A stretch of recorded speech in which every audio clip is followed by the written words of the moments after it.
දැන් එතකොට අපි කිව්වා අපි කතා කරමින් හිටියේ අපි ඉගෙන ගත්ත ණයවර ක්‍රම වලට අමතරව විවිධ වර්ගයේ ණයවර letter of credit various types of letter of credit අපිට ජාත්‍යන්තර වෙළඳාමේදී අපිට අත්දකින්න පුළුවන්. අන්නේ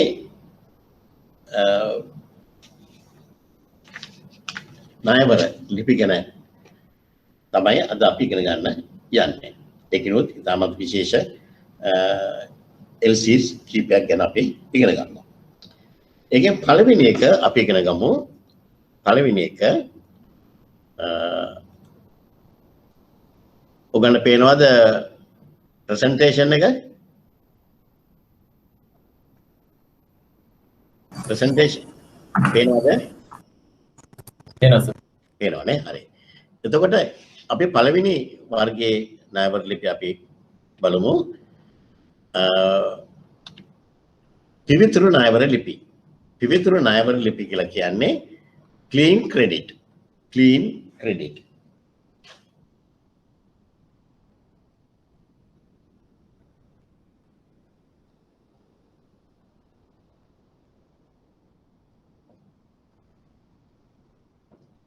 clean credits. Right? දැන් clean credit එක කියලා කියන්නේ පිවිතුරු ණයවර ලිපියක් නිකුත් කරන්නේ සාමාන්‍ය ණයවර ලිපියක් වගේම බැංකුවක් වගේ. දැන් අපි කලින් ඉගෙන ගත්තේ ණයවර ලිපිය මොකද්ද? ගිය සුමානේ ඉගෙන ගත්ත ණයවර ලිපියට අපි කියන නම මොකද්ද? සලේඛන ණයවර ලිපිය. සලේඛන ණයවර ලිපිය. මොකද්ද මේ සලේඛන ණයවර ලිපියක් කියන එකේ තේරුම වෙන්නේ?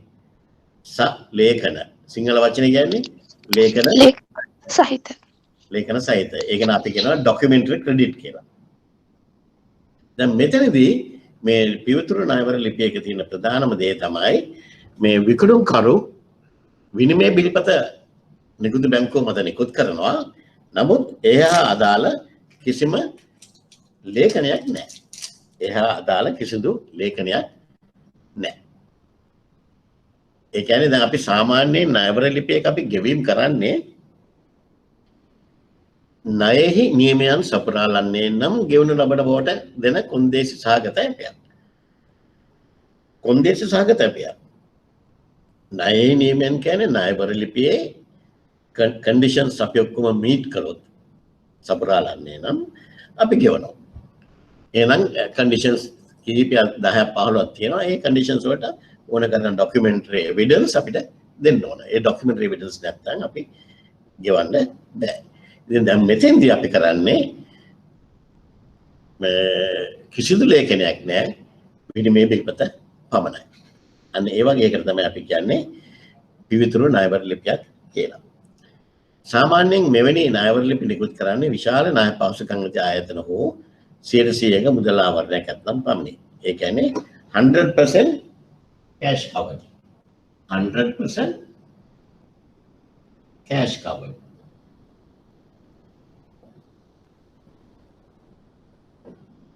100% cash covered.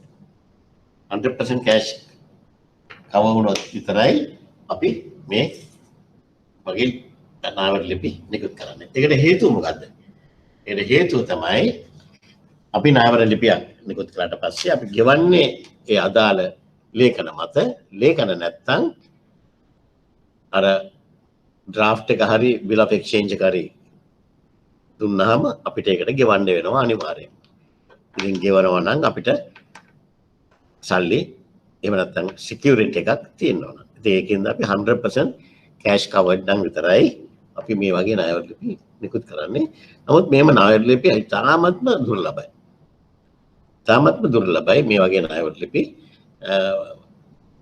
මගේ බැංකින් ලයිෆ් එකේ අවුරුදු 45 30 ගානක් 30ක් විතරම ඉන්ටර්නැෂනල් ට්‍රේඩ්.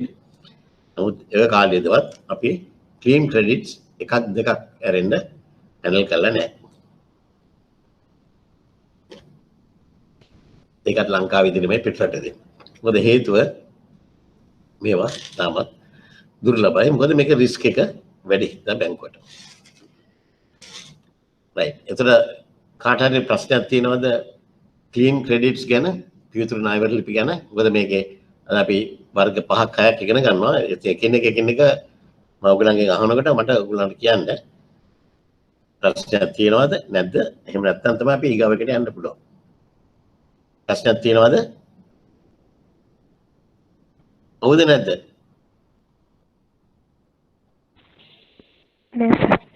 හරි. කරුණාකරලා උත්තර දෙන්න. නැත්නම් ඉතින් අපි නිකන් ඔහෙ ගොළු ಜಾති දෙකක් වගේ දෙපැත්තෙන් බලන් ඉන්නවා. කවුද උත්තර දෙන්නේ කියලා බලාගෙන. right. දෙවෙනි නාමර ලිපි වර්ගය තමයි විවිධ වර්ගයේ තියෙන නාමර ලිපි අතරින් දෙවෙනි වර්ගය තමයි උපස්ත හෝ සමීපස්ත නාමර ලිපි. ඔකට උපස්ත නාමර ලිපි කියලාත් කියනවා සමීපස්ත කියලාත් කියනවා. මම වචන දෙකම දුන්නේ ඒකයි. සමහර කාලවලට මම දැකලා තියෙනවා විභාගෙට අහනවා උපස්ත නාමර ලිපි කියලා. අයිත් සමහර අවුරුදු වල අහලා තියෙනවා සමීපස්ත නාමර ලිපි කියලා. right. ඉතින් ඒකෙන්ද මේ වචන දෙකම දීලා තියෙන්නේ. බැරි වෙලාවත් මම උපස්තේ ගන්නුවොත් විභාගයට සමීපස්ත කියලා ඇහුවොත් එහෙම ඔයගලන්ට ඔයගොල්ලෝ කියයි සර් අපිට උගන්වලා නැහැ කියලා එක. බැරිලා සමීපස්ත කියලා මම උගන්වලා තියලා විභාගයට උපස්ත කියලා ඇහුවොත් කියයි ඒ සර් අපිට ඕක උගන්වලා නැහැ කියලා. ඒකයි මම අපුරු දෙකම දුන්නේ. දැන් මම බේරිලා ලියාගන්න බැරි නම් ඔයගලන්ගේ වැඩේ. right. දැන් මේක ලියාගන්න පුළුවන් ද බැරිද කියන එක හරියට වඩා ගොඩක් මේක සංකීර්ණයි. ඔයගලන්ගේ අතේ තියෙන්නේ තේරෙනවද නැද්ද කියන එක. තේරෙන්නේ නැත්නම් කරුණාකරලා මගෙන් ප්‍රශ්න කරන්න. ප්‍රශ්න කරලා අහගන්න. නැත්නම් මම මේක කියවගෙන යන්න. හරි. මේ එහෙම එච්චර හොඳ දෙයක් නෙමෙයි. ඒකයි මම දිගින් දිගටම කියන්නේ අපි ස්ටෑන්ඩඩ් එක අඩු කරන්නේ මේ virtual classes ගියයි කියලා. ඒකින්ද අහන්න තියෙන ප්‍රශ්න තියෙනවා අහගන්න. දැන් මේ ඉංග්‍රීසියෙන් අපි කියන්නේ stand by letter of credit. stand by letter of credit. A stand by letter of credit කියන එක සාමාන්‍යයෙන් මේක බැඳුම් කරයක් වෙනකොට විකල්පයක් ලෙස භාවිත කරන්න පුළුවන්. බැඳුම් කරයක්. බැඳුම් කරයක් කියලා කියන්නේ bonds. bond එකක් හැටියට. bond sorry.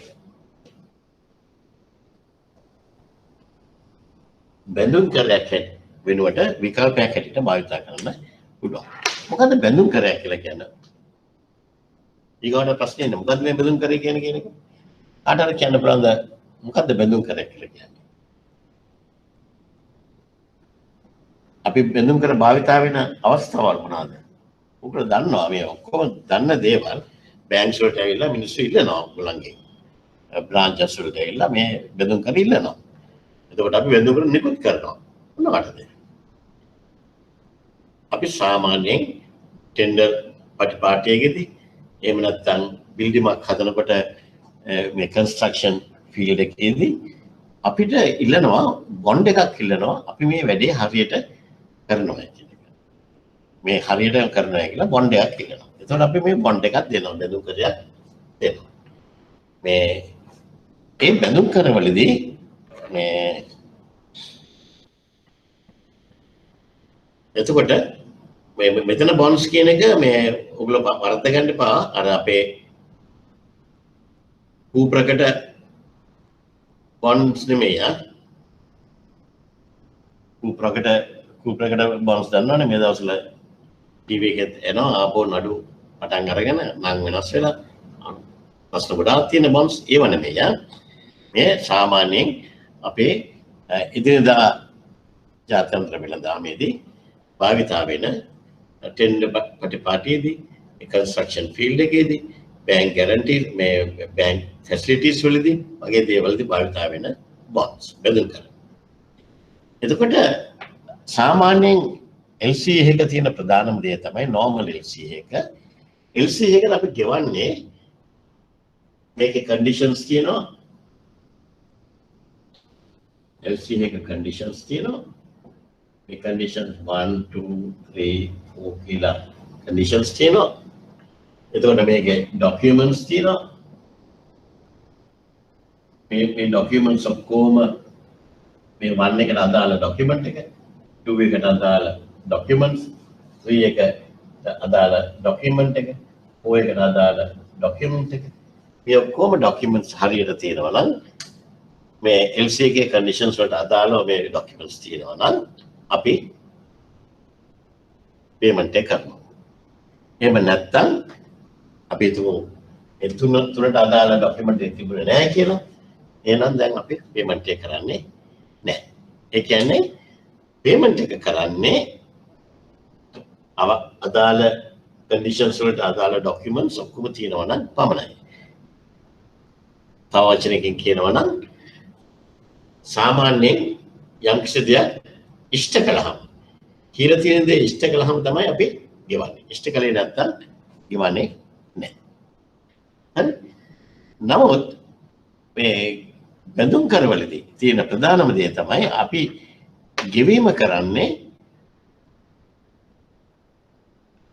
මේ තියෙන දේ කරපු කලේ නැත්තම් මෙතින්ද අපි ගෙවන්නේ කියන දේ කරලා කළොත් කියන දේ කළොත් අපි ගෙවනවා LCA එකේ. බඳුන් කරේකදී කරන්නේ නියම කරලා තියෙන ලේඛන මත සාමාන්‍යයෙන් පැහැරහැරීමක් වෙලා තියෙනවා. අන්න පැහැරහැරියත් ගෙවනවා. ඒක මාරු වැඩේ නේද? හරියට වඩා සම්පූර්ණයෙන්ම වෙනස්. LCA එකේදී ඒක when they comply with the terms and conditions they'll get paid. Metan if they don't comply with the terms and conditions then they will not be paid. එතකොට තමයි pay කරන්නේ. හරිද? සඳහන් කර ඇති යම් කිසි මුදලක් අර්ථලාභයට ගෙවන බවට උපස්සනාවර ලිපියෙන් පොරොත් දෙනවා. වැඩේ කලේ නැත්තම් මං ගෙවනවා.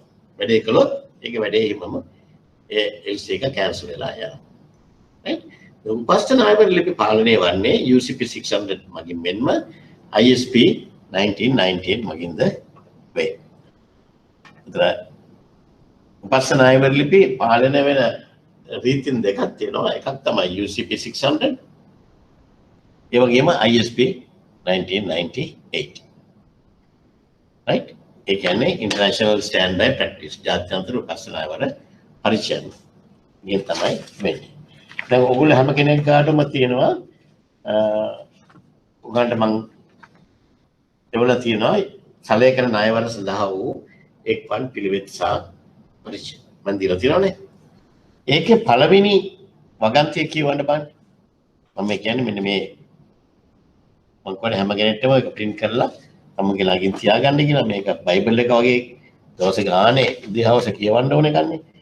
එතකොට ඒකේ පළවෙනි වගන්තිය කියවන්න බලන්න.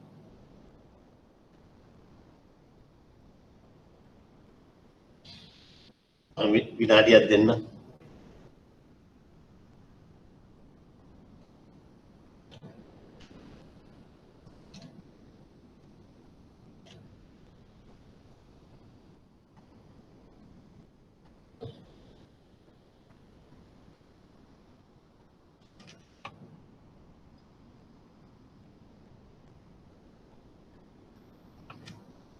මොකක්ද ඒක තියෙන්නේ? මොකක්ද ඒක තියෙන්නේ? ඒක තියෙනවා සලේකන ණයවර සඳහා එක්වන් පිළිවෙත් සහ පරිච්ඡේද 2007 සංශෝධනය ICC ප්‍රකාශනය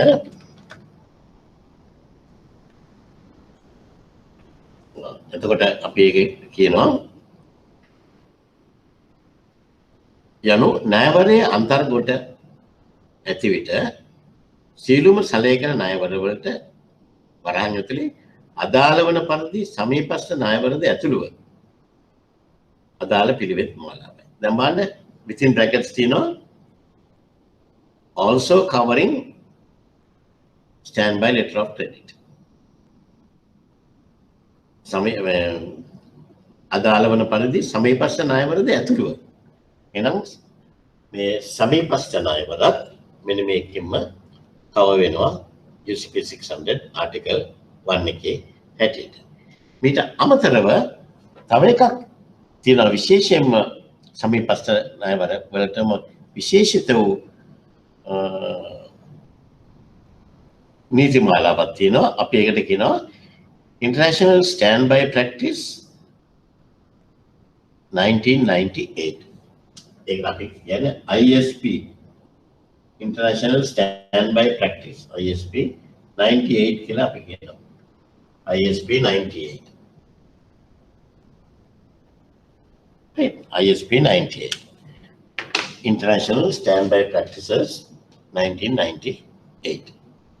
ඒකෙන් තියෙන නීති රීති අන්නේ නීති රීති වලින් තමයි මේක පාලනය වෙන්නේ. Right. ඊට පස්සේ අපි බලමු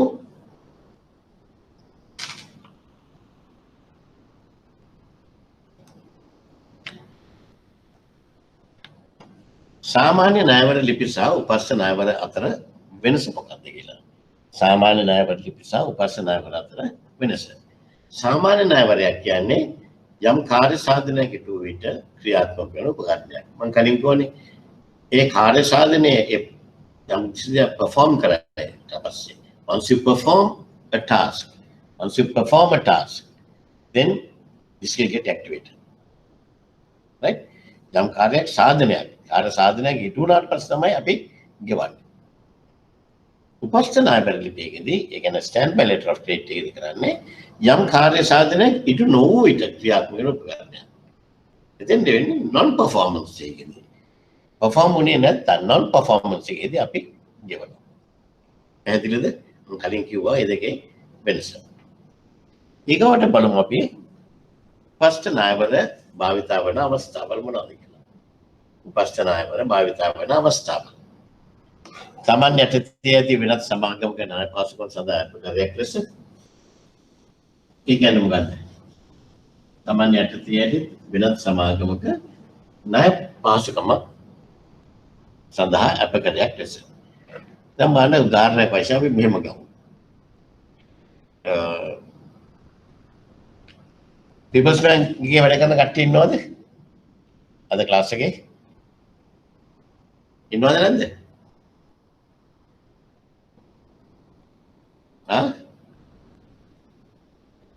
बैक अफसरान ඉන්නවද? මේ ඔක්කොම රෙකෝඩ් වෙනවා. මට ඔයගලන්ගේ පාටිසිපේෂන් අපිට රෙකෝඩ් වෙලා තියෙන්නේ. ඊට පස්සේ මම මේගොල්ලන්ට කියනවා මේ ස්ටාෆ් එකට පොඩ්ඩක් බලන්නේ කියලා පාටිසිපේෂන් ඇටියට මම මේ කියනවට උත්තරයක් නැත්තේ. ඒ කියන්නේ මොන જાතියේ ළමයි ඉන්නවද දන්නේ නැහැ.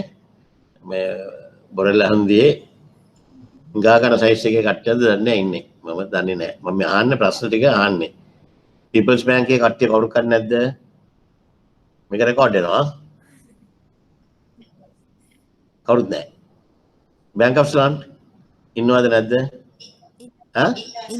ඉන්නවා. අඩු ගානේ එක්කෙනෙක් හරි දෙන්නෙක් කතා කළා. එතකොට කොමර්ෂල් බැංක් ඉන්නවද?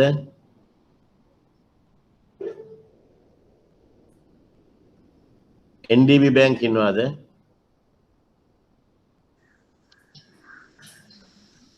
National Savings Bank ඉන්නවද? ඉන්නවා. ඒත් නැද්ද? ඉන්නවා. හරි.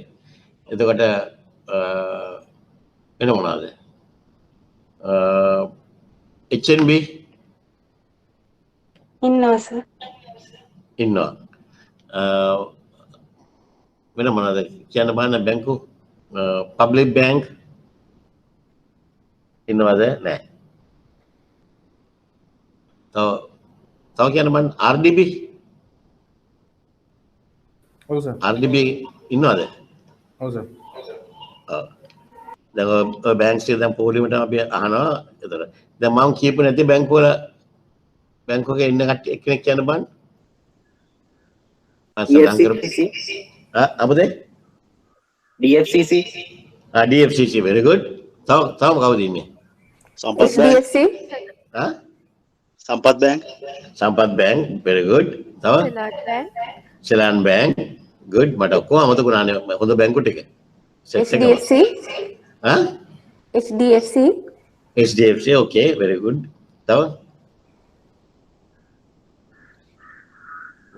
Bank එක බැංක වල කට්ටිය ඉන්නවා. කවුරු ඉන්නවද? බ්ලඩ් බැංක් එකෙත් ඉන්නවද? එකෙනෙක් වань නැද්ද? ඈ මම හිතුවා බ්ලඩ් බැංක් එකේ තියනවාද කියලා. කෙනෙක්වත් නැහැ. බොහොම හොඳයි. රයිට්. දැන් එතකොට උපස්ථ ණයවරයක් භාවිත කරන එක අවස්ථාවක් තමයි Taman යටතේ ඇති වෙනස් සමාගමක ණය පාසකම් සඳහා අපකරයක් ලෙස. ඒ කියන්නේ මම මෙන්න මේක පොඩ්ඩක් පැහැදිලි කරලා කියන්නම් මේ කොහොමද කියලා.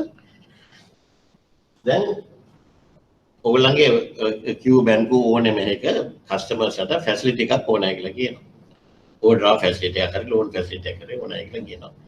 ඒතර අපි හිතමු මේ කස්ටමර් වැඩ කරන්නේ මේ කස්ටමර් කලින් වැඩ කළේ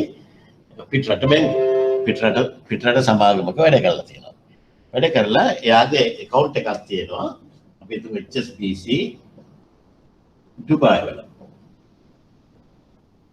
HSBC දුබායි branch එකේ එයාගේ account එකක් තියෙනවා. එතන තියෙනවා එයාට US dollar account එකක්. ඒක US dollar account එකක්. දැන් මෙයා ලංකාවට ඇවිල්ලා දැන් එයාට බිස්නස් එකක් පටන් ගන්න ඕන. එයා යනවා බැංක් ඔෆ් ලන්ඩන් එකට.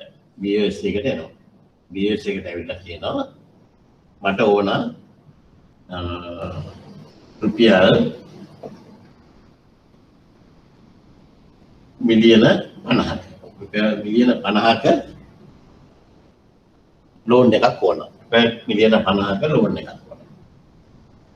රුපියල් මිලියන 50ක ලෝන් එකක් ඕන හරිය ඕවර්ඩ්‍රාෆ්ට් එකක් ඕන ලෝන් එකක් හරිය ඕවර්ඩ්‍රාෆ්ට් එකක් හරිය OD එකක් හරිය. ඒතර මේක ඉල්ලුවාම අපි කොහොමද මේක දෙන්නේ? අපි කොහොමද මේක දෙන්නේ? රුපියල් මිලියන 50ක් දෙන්න නම් අපි ඉල්ලනවා කෙලිම සිකියුරිටි එකක් ඕන කියලා. සිකියුරිටි එකක් අපි දෙන්නේ නැහැ. සිකියුරිටි එක හැටියට මෙයා දෙනවා මේ HSBC බැංකුවෙන් එයා දෙන්න කැමති bank guarantee එකක්. bank guarantee එකක්. or standby DC එකක්. SDC. standby DC. පස්සේ නාවර ලිපියක් දෙන්න කැමති. ඒ දෙකෙන් එකක් දෙනවා. එතෙන්දී මේ HSBC බැංකුව කියන්නේ මෙයාගේ ගාව මේ සල්ලි තියෙන ඩොලර් account එකේ මේ 50 මිලියන් වලට හරියන්න මම සල්ලි ටික මම බ්ලොක් කරලා තියාගෙන ඉන්නේ මේ මනුස්සයාට මේ කස්ටමර්ට දෙන්න ණය දෙන්න. හැබැයි ඔයගොල්ලෝ බය වෙන්න එපා. මම මෙතනින් බ්ලොක් කරලා මේ සල්ලි ටික තියාගෙන ඉන්නේ. ඒකෙන්ද බයින්ස් මේක දෙන්න.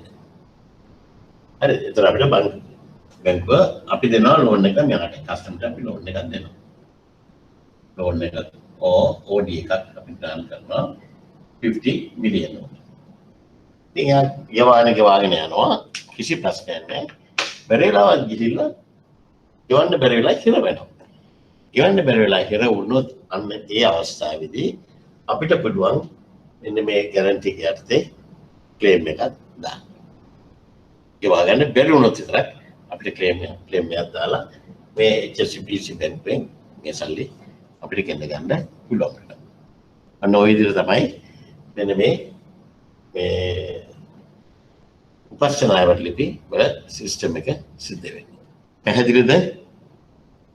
පැහැදිලිද? ඔව් සර්. සේකයි පාරක් කියනවා. පැහැදිලි. උනාට ප්‍රශ්න තියෙනවද?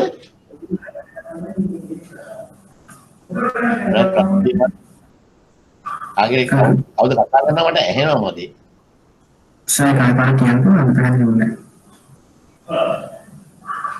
පුතේ මට මෙන්නේ නැහැ එක්කෝ මේ අනිත් අය මියුට් කරගන්න. ඒතකොට මේ පුතාට කියන එක තේරුම් ගන්න. තමන් කතා කරනකොට විතරක් අන්මියුට් කරන්න. සමහරවිට කියපුවා මේ LC එකේ process එක පැහැදිලි වෙනස ආයෙ පාරක් කියන්න.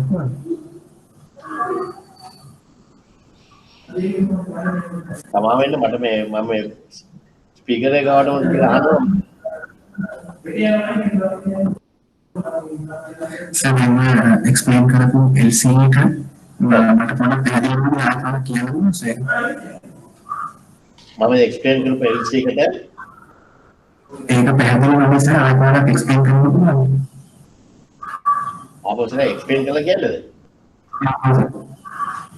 ඒකද කිව්වේ ආ? ඔව් මේක නාකෝ එක්ස්ප්ලেইন කරන්න ඒ දෙයක් නෑ. මම කිව්වේ LC එකක් නෙමෙයි අපි කරන්නේ මේ අපි මේකට ගැරන්ටි එකකට හැටියට ගැරන්ටි එකක් හැටියට මේ LC එකක් ස්ටෑන්ඩ් බයි LC එකක් ඉෂුව කරනවා. එතින්ද අපි කියනවා HSBC බැංකුව තමයි ගැරන්ටි එක ඉෂුව කරන්නේ. එහෙම නැත්නම් ස්ටෑන්ඩ් බයි LC එක ඉෂුව කරලා ඒගොල්ලෝ කියනවා මේ පුද්ගලයාට XYZ කම්පැනියට මේ ණය දෙන්න මේ 50 මිලියන් එක කවර් වෙන්න මම ගාව මම සල්ලි බ්ලොක් කරලා තියාගෙන ඉන්නේ. බැරි වෙලාවත් ඔයාගේ ණය ගෙව්වේ නැත්නම් මෙයා XYZ අපි ඒක ගෙවනවා. මේ HSBC බැංකුවෙන් ඒක ගෙවනවා. අනේ ඒක තමයි එතින්දී කියන්නේ. right. දැන් ඊට පස්සේ අපි බලමු දෙවෙනි එක ආනයන විවෘත ගිණුම් ගනුදෙනු ආවරණය කර ගැනීම. ආනයන විවෘත ගිණුම්. ඕපන් account වලදී අපි දන්නවා ඕපන් account එකේදී අර වගේමයි බය සහ සෙලර් අතරේ අපි තියෙනවා transaction එක සිද්ධ වෙනවා. ඒ සිද්ධ වෙනකොට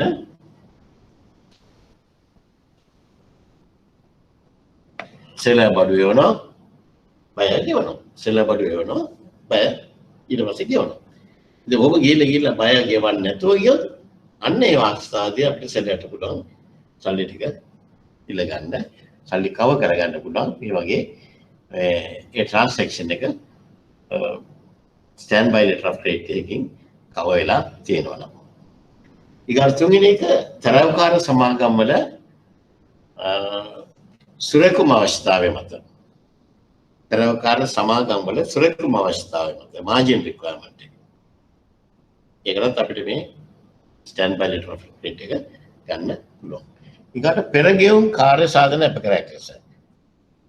පෙරගෙවුම් prepayment performance bond එක.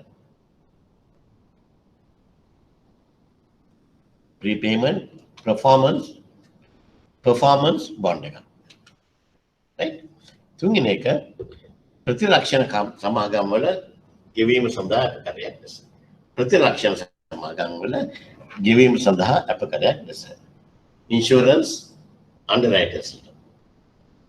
එහෙම නැත්නම් we insure කරන්න. එහෙම නැත්නම් insure field එකේ underwriters ට ගෙවන්න අපිට මේ වර්ගයේ අපකර භාවිතා කරන්න ඕන.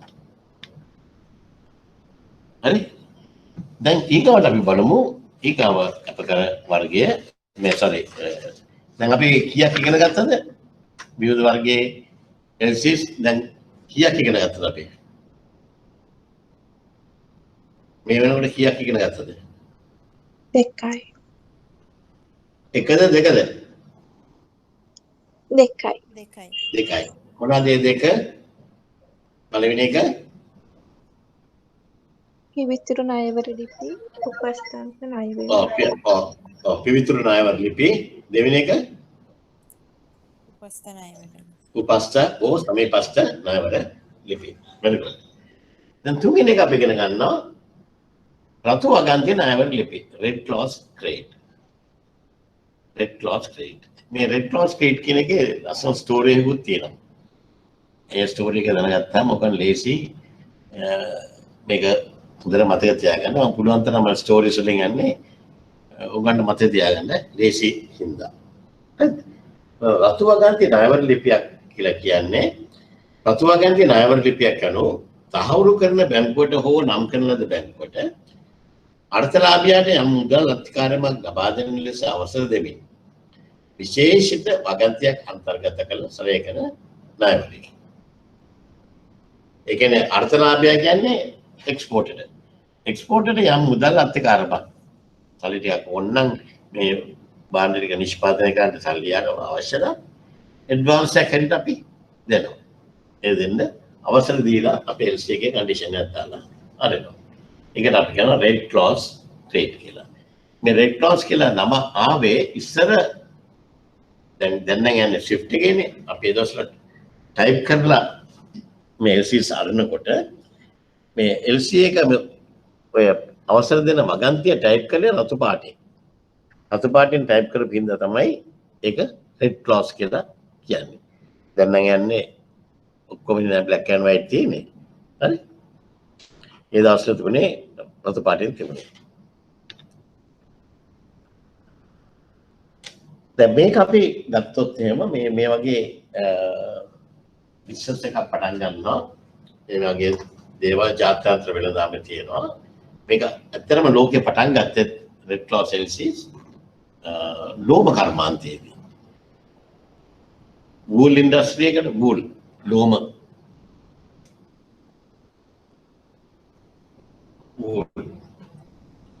බැටළු ලෝම කර්මාන්තයේදී තමයි ඒක පටන් ගත්තේ.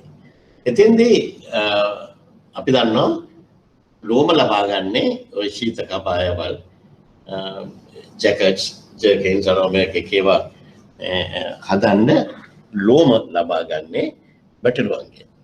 ඒ බැටළුවන්ගෙන් ලෝම ලබා ගන්න ඉස්සෙල්ලා අපි මොකද කරන්න ඕනේ? බැටළු පැටව ඉන්නවා, පැටවුන් හදන්න ඕන, පැටවුන්ව බලා ගන්න ඕන, උන්ට කන්න බොන්න දෙන්න ඕන. ඊට පස්සේ ලොකුනාම ලෝම කපා ගන්න. නමුත් ඒ කපා ගන්න ඉස්සෙල්ලා යාට කරන්න දේවල් ගොඩාක් තියෙනවා. හැබැයි ඒ ලෝම කර්මාන්තේ. අන්න ඒව කරන්න මේ ගොවියට බැටළු ගොවිපළවල් හිමි පාලකයින්ට ඒ දවස්වල 1700 ගණන් 1600 ගණන් වලදී ඒගොල්ලන්ට ඕන වුණා යම්කිසි මුදල් ප්‍රමාණයක්. මොකද බැටළුවන්ව බලාගෙන කන්න බොන්න දීලා ඔක්කොම කරන්න ඒක මේ කොස්ට් එකක් තියෙනනේ. ඒ කොස්ට් එක ඒකට අවශ්‍ය වුණා.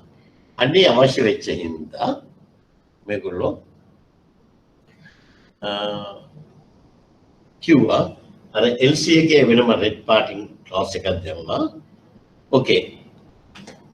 ඔයගලන්ට පුළුවන් මේකට මෙච්චර මුළු LCA එකේ වටිනාකමෙන් 30ක් හෝ 40ක් හෝ 50ක් හෝ 60ක් හෝ මේගොල්ලෝ ඇග්‍රී වෙන විදිහට ගෙවන්න. කෙනෙක්ම අත්කාරම කැටිට ගෙවන්න. ඒතර මේක ඇත්තටම හොඳ chance එකක් වෙනවා භාණ්ඩ නිෂ්පාදනය කරන පුද්ගලයාට. එක්ස්පෝර්ට් එකට හොඳ chance එකක් කරනවා. මොකද සල්ලි ඇඩ්වාන්ස් පේමන්ට් එකකට ඇවිල්ලත් ඉවරයි. හැබැයි එකම දේ තියෙන්නේ මේව අත්කාරම ලබාගත් බවට අර්ථලාභී අසංකර දෙනු ලබන විධානසිය අවශ්‍යයි. ඒ වගේම එසේ ලබාගත් අත්කාරම උදෙක්ම එම නිෂ්පාදනය සඳහා අමුද්‍රව්‍ය ලබා ගැනීමට යොදන බව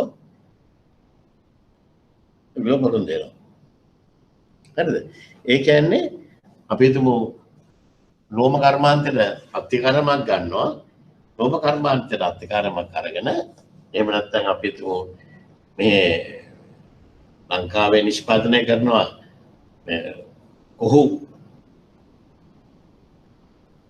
කොහු වලින් හදන පාපෙසි මෙට්ට වගේ දේවල් හදනවා. ඒ කොහු කර්මාන්තයට අපි ඉල්ල ගන්නවා මේ රෙඩ් ක්‍රොස් LCA එකට LCA අරගෙන අන්ඩර්ටේකින් එකක් ගන්නවා. අරගෙන ඒ සල්ලි ටික මට කොහු කර්මාන්තයට දාන්න හම්බ වෙන්නේ නැහැ. මොකද මගේ ඉන්නවා ගෙදර ඉන්නවා ඒ ඔක්කොම කන්ට්‍රෝල් කරන අර්ථපතිනිය ඉන්නවා.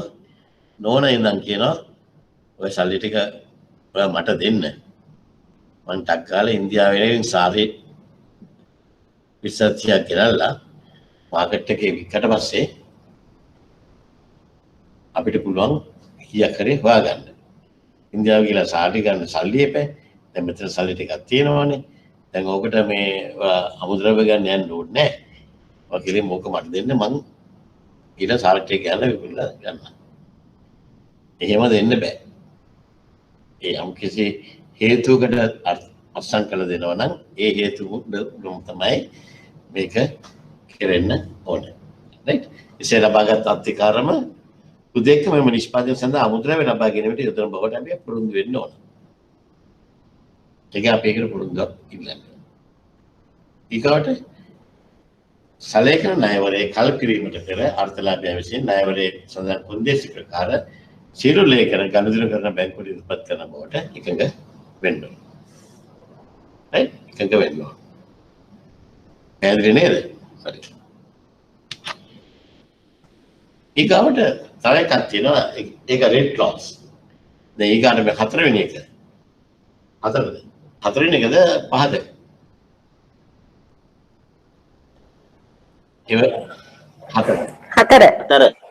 හතර තමයි දැන් යන්නේ සදාහරිත ණයවල. එවර්ග්‍රීන්. අරක රෙඩ් ක්ලොස් මේක එවර්ග්‍රීන්. හැමදාම කොළ පාට. හරි? හැමදාම. කපුවත් ලේත් කොළ කියලා අපි කියන්නේ අන්න ඒ වගේ. එතකොට මෙය වාර්ෂික අලුත් කරන ණයවල. මේ බහුලව භාවිතා වන්නේ රක්ෂණ ක්ෂේත්‍රයේ අවදානම් ප්‍රාරක්ෂණය අන්ඩර්රයිට් කරන ප්‍රාරක්ෂණය කරන. මෙවැනි ණයවල සංශෝධනය කළ හැක්කේ හෝ අවලංගු කළ හැක්කේ කල්පිරිදු දිනයට පෙර අර්ථලාභියා විසින් දෙන ලබන දැනුම් දීමක් මත. හරි? මේවා සදාහරිත ණයවල සමහර විටක උපස්ස ණයවල යන්නේ. ඇයි නේද? මෙතෙන්දී සදාහරිත ණයවල කියන්නේ more than 2 years දෙනවා. more than 2 years අපි දෙනවා. right? okay. ඊගාවට දෙනවා චක්‍රීය ණයවල ලිපි. මේක ටිකක් විභාගයට එනවා ගොඩක් වෙලාවට. රෙඩ් ක්ලොස් එක එනවා. වක්ලාට විභාගයට රෙඩ් ක්ලොස් එක එනවා. ඊගාවට චක්‍රීය ණයවල ලිපිය එනවා. දැන් මේකත් අපි උදාහරණයක් ගත්තොත් එහෙම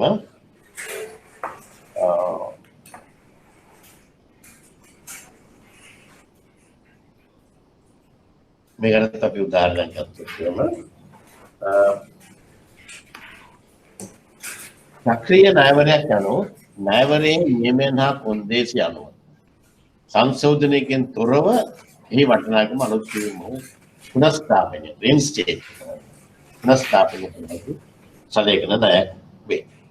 මෙසේ චක්‍රීයව ක්‍රියාත්මක වීම ක්‍රම දෙකකට නම් කාලය අනුව සහ අගේ අනුව යන දෙයන්තරෙම සිදු වෙන පුළුවන්. හරි? දැන් ඔයගලන්ගේ ෆෝන්ස් මියුට් කරගන්න කරුණාකරලා ෆෝන්ස් මියුට් කරගන්න. ඔයගලන්ගේ ගෙදර ටෙලිෆෝන් කෝල් අර එක්කෙනෙක් කෝල් කරලා කිව්වා බොයිෆ්‍රෙන්ඩ්ට හවසට හම්බ වෙන්න ඕනේ කියලා මට ඒකත් ඇහුණා. ඒවා අපිට කියන්න එපා.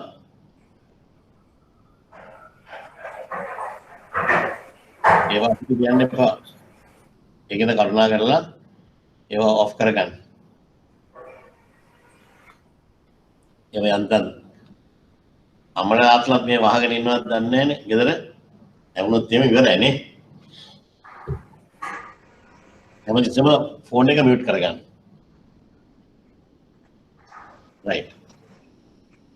එතකොට මෙසේ චක්‍රීය ක්‍රියාත්මක වීම ක්‍රම දෙකකට එනම් කාලය අනුව සහ අගය අනුව යන දෙආකාරයෙන්ම සිදු වෙනවා. දැන් චක්‍රීය ණයවරයක් කියලා කියන්නේ මෙන්න මේ වගේ. දැන් සමහර බිස්නස් තියෙනවා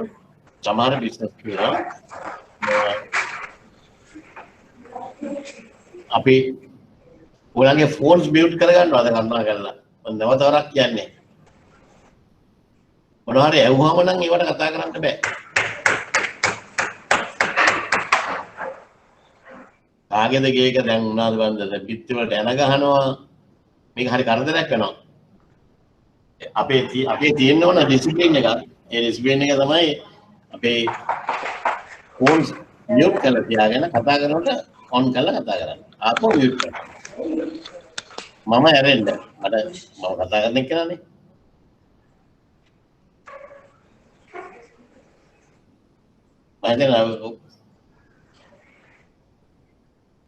අපේ රෙජිස්ටර් වෙච්ච ළමයිද නැති කෙනෙක්ද කියලා මට හිතා ගන්න බෑ මෙච්චරවත් කියන දේවල් තේරෙන්නේ නැත්තම්. කරුණාකරලා ෆෝන්ස් මියුට් කරගන්න. අන්න දැන් හරි. හරි. ඊට පස්සේ මම ප්‍රශ්නයක් අහුවම ෆෝන් එක අන්මියුට් කරලා උත්තර දෙන්න. දීලා ආපහු සරයි මියුට් කරගන්න. හරි. දැන් මේක අපි භාවිතා වෙන්නේ චක්‍රීය ණයවරයක් කියන එක භාවිතා වෙන්නේ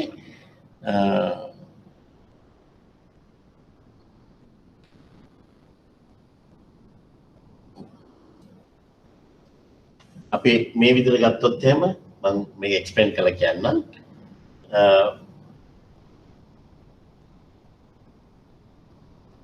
මේක මම ඇත්තටම අපි දවස් ගානේ මේ LCs වල අපි කරන දේවල් අපි ගත්තොත් එහෙම සමහර කම්පැනිස් තියෙනවා අපි හිතමු ෆ්‍රී zone එකේ වෙළඳ මේ අදේට කියන්නේ නිදහස් වෙළඳ කලාපයේ සමහර කම්පැනිස් තියෙනවා ඇඟලුම් කර්මාන්තයේ එදෙන කට්ටිය. ඒතර ඇඟලුම් කර්මාන්තයේ නිමියඳුම් හදන්න රෙදි විතරක් ඇද්ද? රෙදි විතරක් ඇද්ද? තව දේවල් ඕනද? රෙද්දගේ නාම කපලා ඩිසයින් එකට මහලා විතරක් ඇද්ද? ඒ රෙදි විතරක් ඇද්ද? තව දේවල් ඕනද? ඇඟලුම් කර්මාන්තයට. අඳුමක් නිම කරන්න. කියන්නේ විශේෂයෙන් ගන්නම කියන්නේ. මහන මැෂින් ඔක්කොම. තව මොනවද? සේවින් මැෂින් එකක් ආවා. සොයි මැෂින් එකක් ඕන. ඒක හරි. ඒ මැෂින් එක මහන්න මම අහන්නේ අමුද්‍රව්‍ය එහෙම ඕනද? රෙදි වලට අමතරව. නූල් ඕන. very good. තව? බොත්තම් ඕන. තව? තව මොනවද? ඔයගලගේ trousers වල එනතන් ස්කර්ට් එකේ පැත්තකින් කොහමද ඒව දාන්නේ? සිප් එක එහෙම දාන්න ඕනේ නේද? සිප් අපි සිප් ඕන, බොත්තම් ඕන, නූල් ඕන, විවිධ වර්ගයේ බොත්තම් වර්ග තියෙන নানা ප්‍රකාර ඒවා right? ඊට අමතරව තව පාටි ඉලාස්ටික් ඒ වගේ ගොඩාක් දේවල් ඕන වෙනවා. අනික ඒවා ඕන වෙන්නේ නිතරම හැම වෙලාවකම මාසයකට සැරයක් එක ෂිප්මන්ට් එකක් අමුද්‍රව්‍ය එන්න වෙනවා. එහෙම නැත්නම් අපිට මැනුෆැක්චරින් කරගෙන යන්න බෑ. ඉතින් ඒකින්ද අපි කරන්නේ මේ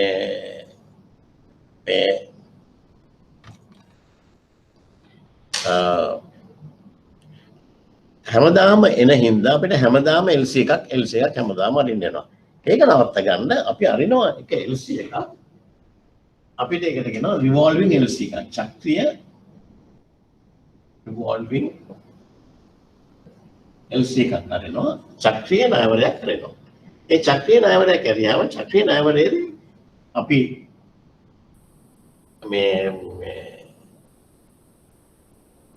අපි තුන් බොත්තම් නූල් ඒ වගේ දේවල් ගේනවා ෂිප්මන්ට් එකක් හැම මාසෙකම ගේන්න ඕන. ඒතර හැම මාසෙකම මෙයා එනවා නම් හැම මාසෙකම LC එකක් අරින්න නැතුව එක LC එකක් කරලා අපි කියනවා මේකේ LC එකේ මේ බාණ්ඩ goods ආවට පස්සේ මේක ආපහු reinstate වෙනවා. පුනස්ථාපනය වෙනවා. reinstate පුනස්ථාපනය වෙනවා. නැවත වරක්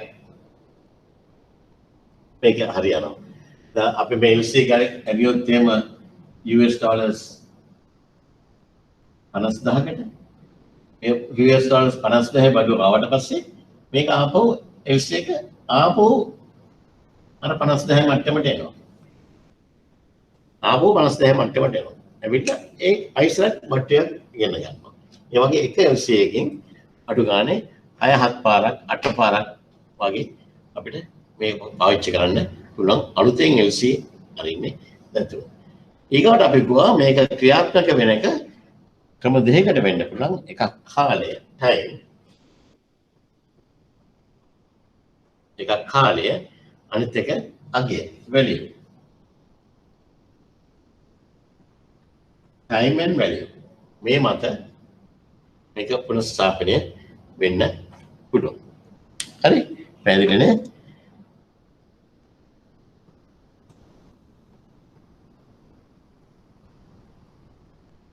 ණයවරය කාලය අනුව චක්‍රීය විය යුතු අතර භාවිතයෙන් පුනස්ථාපනය වේ. කාලය අනුව චක්‍රීය වෙනවා, භාවිතයෙන් පුනස්ථාපනය වෙනවා. භාවිතයෙන් කියන්නේ අපි ඒක යූස් කරාම ඒක රීස්ටේට් වෙනවා. මේ මාර්ගය අනුව පුනස්ථාපනය වන්නේ නම් භාවිතා කළ විගස පුනස්ථාපනය වේ. අපි උදාහරණයක් අරගෙන මේක තීරණය කරලා බලමු. ඉතින් මෙතන තව වචන දෙකක් එනවා. සමුච්චිත අගයයි සමුච්චිත නොවන අගයයි.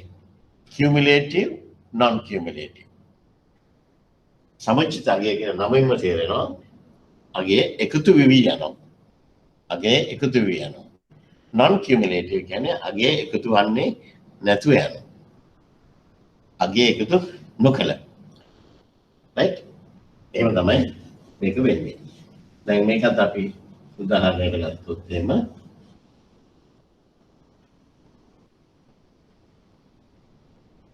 හොඳට බලා ගන්න.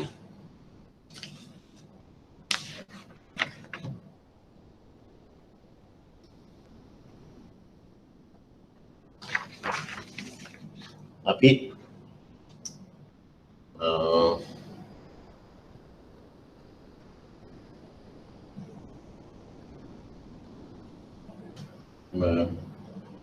මාස ගාන බලමු. months මේකේ number of units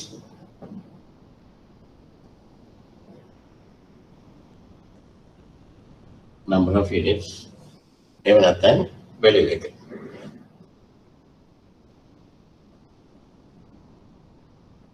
value හරි.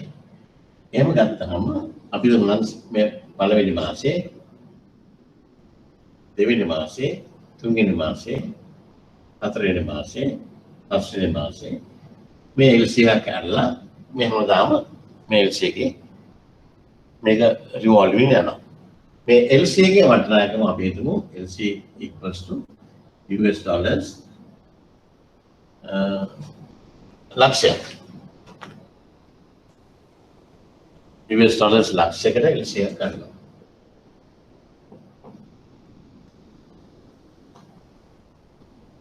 එතන පළවෙනි මාසේ අපිට බඩු වෙනවා. පළවෙනි මාසේ බඩු වෙනවා US dollars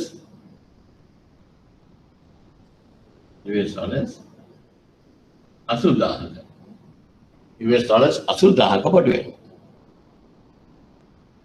එතකොට දෙවෙනි මාසේ අපි මේක යන්නේ cumulative සමුච්චිත ණයවරය cumulative right මේක cumulative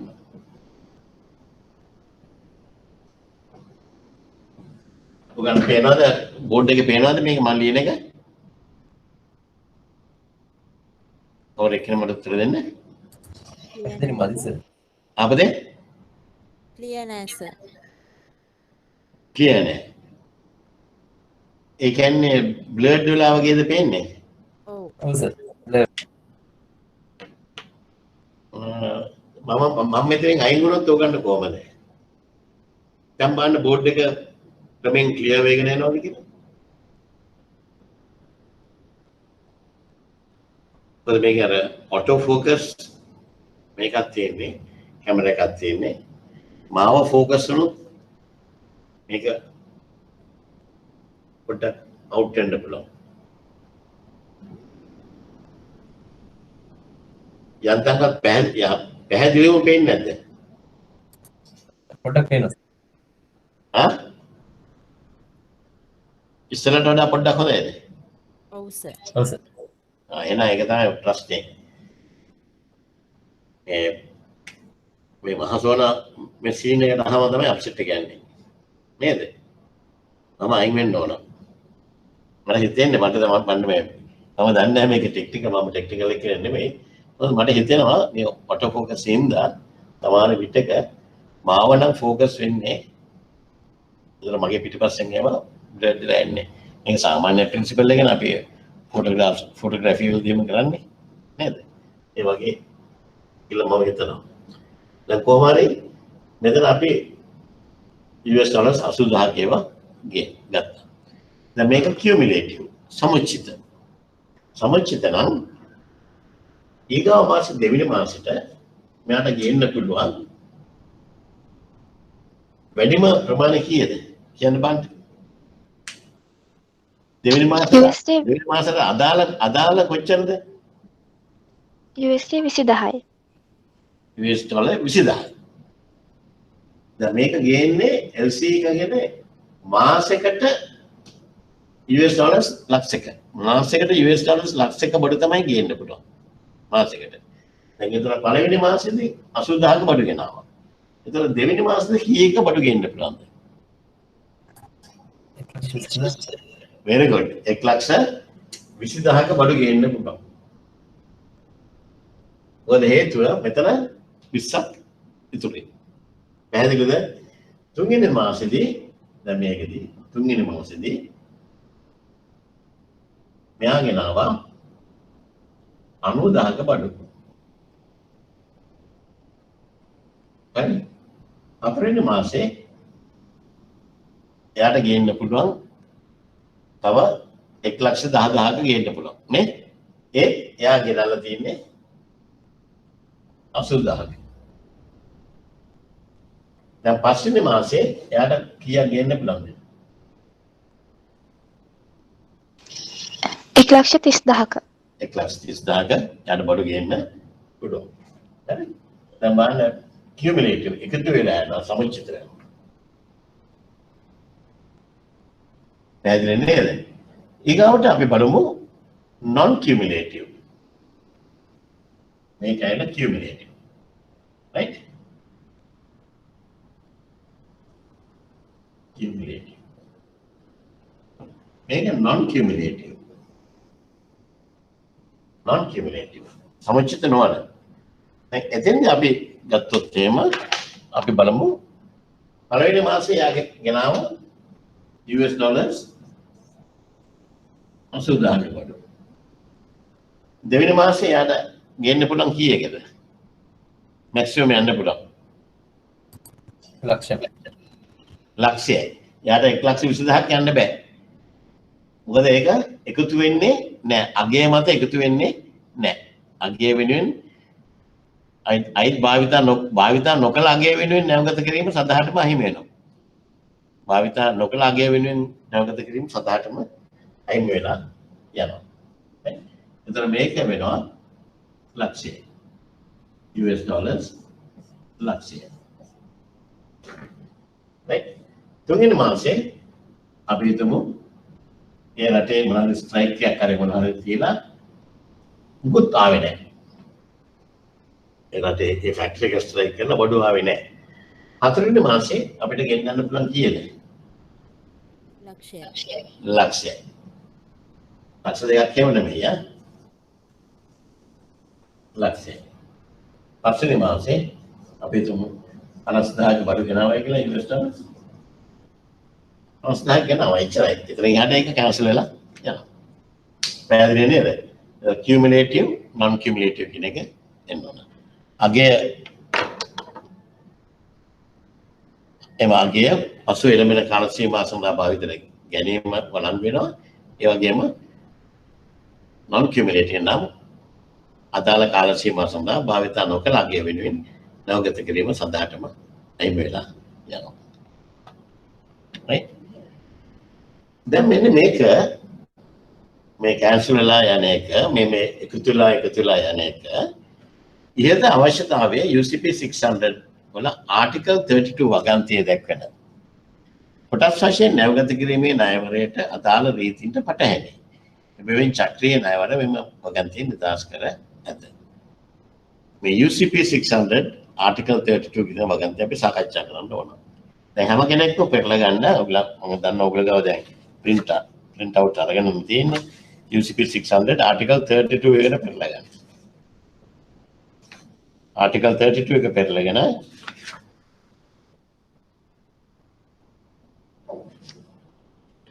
කියවන්න බලන්න ආටිකල් එක මම ඔයගන්ට දෙන්නම් විනාඩියක් විතර දෙන්නම් පොඩි ආටිකල් එකක් 32 වෙනි වගන්තිය වාරික මුදල් ලබා ගැනීම හෝ නැවගත කිරීම.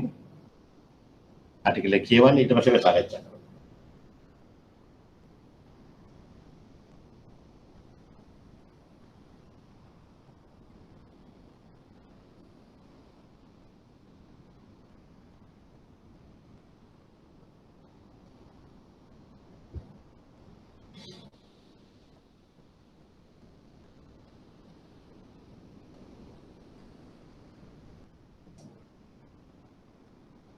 කියවද?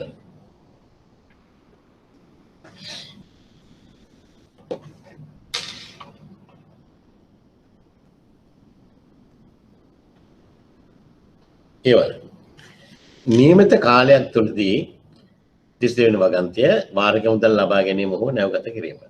නියමිත කාලයක් තුළදී වාරික මුදල් ලබා ගැනීම හෝ නැවගත කිරීම ණයවරේ දක්වා ඇති විට එම නියමිත කාලය තුළ එක් මුදල් වාරිකයක් හෝ ලබා නොගත්තේ නම් හෝ නැවගත කිරීමක් සිදු නොකළේ නම් එම වාරිකය හෝ ඉන්පසු වාරික වෙනුවෙන් ණයවර ලිපිය භාවිතයට ගත නොහැක. ණයවර ලිපිය භාවිතයට ගත නොහැක. මොකද්ද මේකෙන් පැහැදිලි වෙන්නේ? මේකත් අපි ඉගෙන ගන්න ඕන දෙයක්. දැන් මේ වගේම අපි උදාහරණයක් ගත්තොත් එහෙම දැන් ඉන්ස්ටෝල්මන්ට් drawings කොටස් වශයෙන් මේ භාණ්ඩ එනවා. හරිද?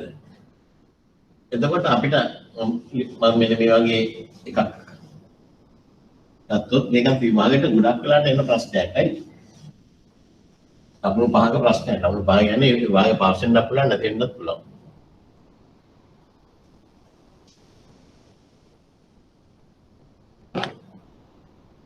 What is the most value again? I came at the number of units.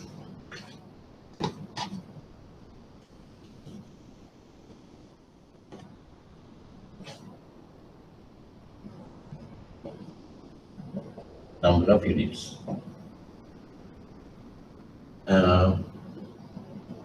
අපිට මෙන්න මේ වගේ chart එකක් ගත්තොත් එහෙම LC එකේ condition එකක් දාලා තියෙනවා. LC එකේ condition එකක් දාලා තියෙනවා. First month, second month, third month. මේ schedule එකක් LC එකේ දාලා තියෙනවා. First month එකේ ඒගොල්ලෝ කියනවා අපි තුමු අපි ඔර්ලෝසු ආනයනය කරනවා කියලා මේ අතේ බඳින ඔර්ලෝසු අපි ආනයනය කරනවා. ස්විට්සර්ලන්තේ. එතකොට අපි ස්විට්සර්ලන්තයේ ස්විස් watches අපි ආනයනය කරනකොට අපි කියනවා number of units first month එකේදී gain වුණා 100. හරි. second month එකේදී gain වුණා ඒකත් 100. third month එකේදී 100 gain වුණා. right? එතකොට තව එකක් තියෙනවා date of shipment එක. අපි කියනවා මේ date of shipment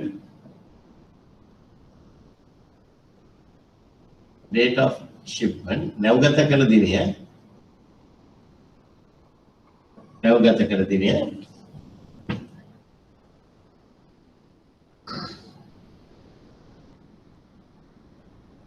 මේක මේ විදිහට කොහොමද මේක දාන්න ඕනේ 100 watches gain them පුරා හැමදාම අපි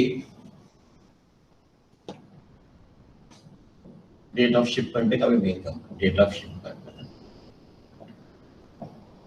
මේක තමයි as per LC date of shipment as per LC ඒගොල්ලෝ කියනවා first month එකේ shipment එක වෙන්න ඕන before 30th June 2020. Second month के shipment के वेंट होना date of shipment before 31st July 2020. Third month के 31st August 2020. और इधर आप ये तीनों दिला ඊගාවට මේක තමයි as per LC මේක actual shipment එක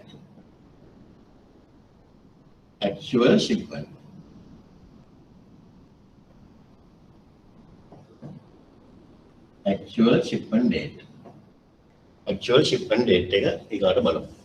Actual shipment date එක මම මේ classes virtual classes ගන්න අමාරුයි මේකයි මේ වගේ explain කර කර අපි යන්න ඕන. class එකේ හිටියනම් මට ඔයගලගේ මොනවද දැක්කම පේනවා. ඔයගලන්ට මේක තේරුණාද නැද්ද කියන එක. right? දැන් actual shipment date එක මේකේ එන්නේ අපි ගත්තොත් එහෙම 36 තියෙද්දි මේගොල්ලෝ 28.6 ship කළා. 28.6 ship කළා. 28.6 ship කළා කියන්නේ මේක අපි shipment එක එන්න ඕනේ before 30th June. Before 30th, right? ඒක තමයි condition එක. මේක 31/7 එනක අපි කරලා තියෙන්නේ 3rd August. මේක කරලා තියෙනවා 30th August. දැන් එහෙනම් මට කියන්න මෙන්න මේකේ හැටියට පළවෙනි shipment එක අහම අපිට ගෙවන්න පුළුවන්ද? LC එකේ හැටියට අපිට shipment එක ඇවිල්ලා තියෙනවා. මොකද්ද condition එක LC එකේ condition එක තියෙන්නේ මොකද්ද? මොකද්ද LC එකේ condition එක තියෙන්නේ? Before 30th June. Before 30th June කරන්න ඕන. කවද්ද එවලා තියෙන්නේ? 28. 28. ඒතර ඒක හරිද වැරදිද? හරි. ඒක හරි. එහෙනම් මේ පළවෙනි එක හරි. අපිට ගෙවන්න පුළුවන්. දෙවෙනි එක මේ ආටිකල් 32 කියන්නේ ඒකයි යා. මම මේ ආටිකල් 32 මේ පැහැදිලි කරන්නේ. දෙවෙනි එක Before 31st July. 31st July.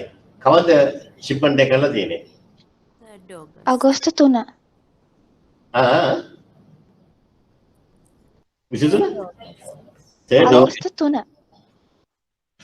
3rd of August. 3rd of August. Very good. 3rd of August.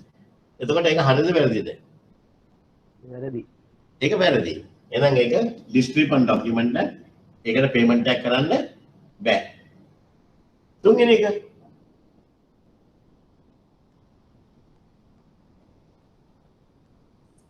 තුන්වෙනි එක කොහොමද? August. ඔව් පුළුවන් දෙයකට. බැහැ. පුළුවන්. පුළුවන්. පුළුවන් නේද? LC එකේ condition එකට අනුගතව තියෙනවා. very good. දැන් එහෙනම් මේ LC එක අපේ මේ වගේ installment basis සහම පළවෙනි එකට අපිට ගෙවන්න පුළුවන්, දෙවෙනි එක ගෙවන්න බෑ, තුන්වෙනි එක ගෙවන්න පුළුවන්. දැන් මේක හරිද? හරි සර්.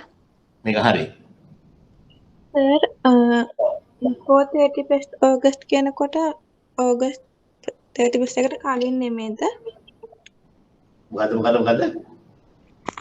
අගෝස්තු 31ට කලින් කියලා තියෙනකොට කලින් දිනයක් නෙමෙයිද වුනේ? අගෝස්තු 31ට කලින් shipment කරන්න කියලා තිබ්බාම 30 වෙනිදා අගෝස්තු 30 කරාම හරිද වැරදිද? මම ඒක ඉස්සරහම 31 වගේ. ඈ? සෝරි සර් මම ඒක දැක්කේ 31 වගේ. හරි. හරි. දැන් එතකොට මේක අපි දැන් මේක දිහා බැලුවා. දැන් ඔකට තේරුම් ගත්තා. දැන් ඔගොල්ලෝ කියනවා හරිය කියලා මම නෙමෙයි ඔගොල්ලෝ තමයි හරිය කියන්නේ. මම මේ පැත්තකින් දැම්මා. දැන් ආටිකල් 32 එක ආපහු කියවලා බලන්න. දැන් මට කියන්න මේක හරිද වැරදිද කියලා. ආපහු කියවන්න ආටිකල් 32. දැන් කියවන්න. සර් කියන්නේ. hello Okay. සර් මේ before 31st of August කියලා තියෙනකොට ඔව්. 31st of August මාවොත් එහෙම අපිට පිළිගන්න පුළුවන්ද? පිළිගන්න පුළුවන්. අනිවාර්යයෙන්ම පුළුවන්. 31st August ලා රෑ 12ට ඉස්සෙල්ලා පැටවලයි කියලා අපිට BL එකේ තියෙනවා නම් පිළිගන්න පුළුවන්. thank you sir. Okay. දැන් මට ආපහු ඔයගොල්ලෝ දැන් 30 වෙනි වගන්තිය කියවලා බලන්න. දැන් තේරුම් ගන්න 32 වෙනි වගන්තියේ අනුව මේක හරිද වැරදිද කියලා.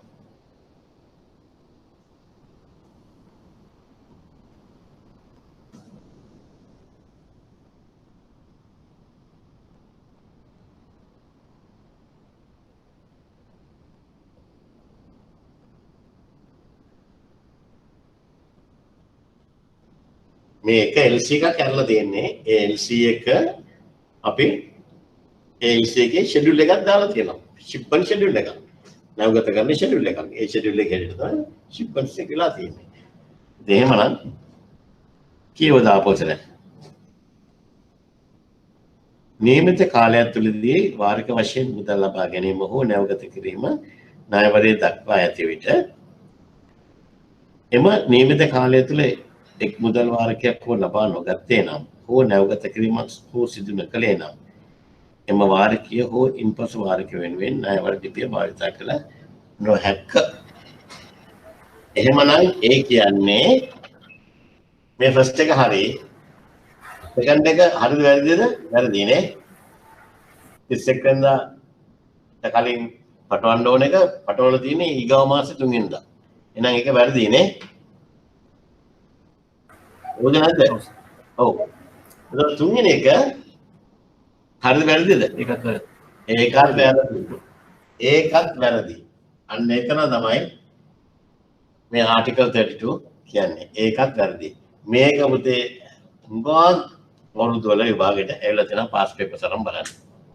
ඔර්ලෝසුම තමයි දාන්නේ. ඔර්ලෝසු කේස්ම දාලා මේක දානවා ෂිප්මන්ට් එක.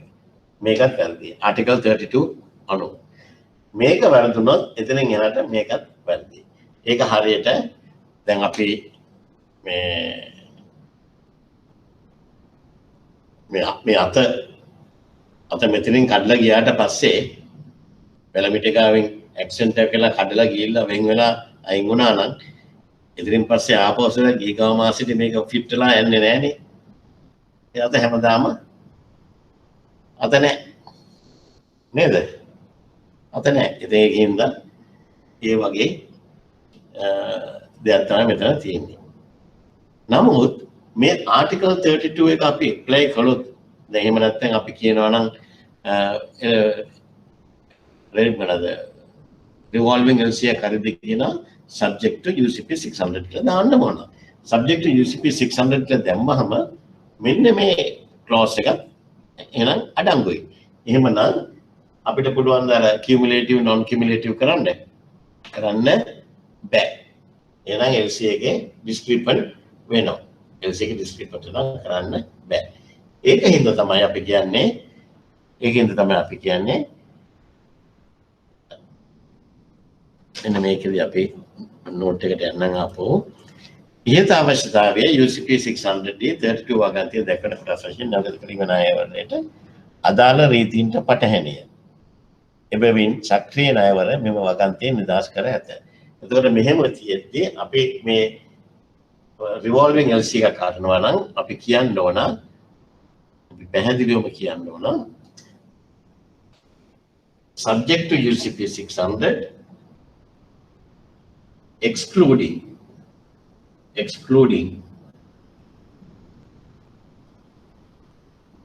article 32 excluding article 32 article 39ම තම අඩං වළංගුයි. හැබැයි article 32 හැර අනිකුත් articles වලට ඒක පැහැදිලිව දැම්මේ නැත්නම් අපිට revolving LC එකක් කරගන්න අමාරුයි. right? ඊගාට බලමු මේ චක්‍රීය ණයවරවල කාර්ය පාලනය කිරීමේ හරියම මෙහෙයුම් ගැටලු තියෙනවා. හරි අමාරුයි. දැන් මගේ ජීවිතයේදී බැංකු ජීවිතයේ ස්පෙෂලි ඉන්ටර්නැෂනල් ට්‍රේඩ් වල මම හිතන්නේ LCs ඇරලා ඇති ලක්ෂ ගණන්. ලක්ෂ එකමාරක් දෙකක් නම් ලේසියෙන්ම LCs ඇරලා ඇති. අපි පිටරට වැඩ කරන කාලේ මේ සාමාන්‍යයෙන් දවසකට 90ක් 100ක් LCs අරිනවා. දවසකට 90ක් 100ක්. එතරම් අවුරුදු 10කට කොච්චර නැද්ද? right? ඉතින් ඔය වගේ අපි ඕනතරම් LCs අරිනවා. නමුත් මගේ බැංකින් ලයිෆ් එකේ මම රිවෝල්විං LCs ඇරලා නැහැ. 15ක් හෝ 20කට තරම්ම. ඒ කියන්නේ අපි හරියම අඩුවෙන් අරින්නේ මේක හරියම ගැටලු සහගත LC එකක් හරියට අපි කන්ට්‍රෝල් කළේ නැත්නම්. හරි නිකුත් බැංකුව විසින් අවධානය සිදු කළ යුතු කරුණු තමයි ගෙවීම හා ගනුදෙනු කිරීම නම් කළ බැංකුවකට පමණක් සීමා කරන්න ඕන නොමිනේටඩ් බැංක් එකකට. එහෙම නැත්නම් එක එක බැංකුව එක එක විදිහට මේක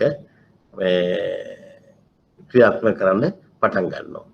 දෙවෙනි වැඩේ තමයි සක්‍රිය වීම නිකුත් බැංකුවේ දැඩි අධීක්ෂණය යටතේ සිදු කිරීම. දැන් මම කරන කාලේ නම් මම සාමාන්‍යයෙන් මේ රිවෝල්විං LC එකක් කළොත් එහෙම මම ඒකේ මේ බැංක් එකේ ඒ කොපි එක නැතුව LC කොපි එක නැතුව අපි ගෙවන්නේ නැහැ. ඒ කොපි එක මම මගේ ගාව තියාගන්නවා. මම නිකන් අර normal fire proof job එකකට දාලා තියන්නේ මගේ fire proof job එකේ මගේ අධීක්ෂණය යටතේ තමයි මම තියන්නේ.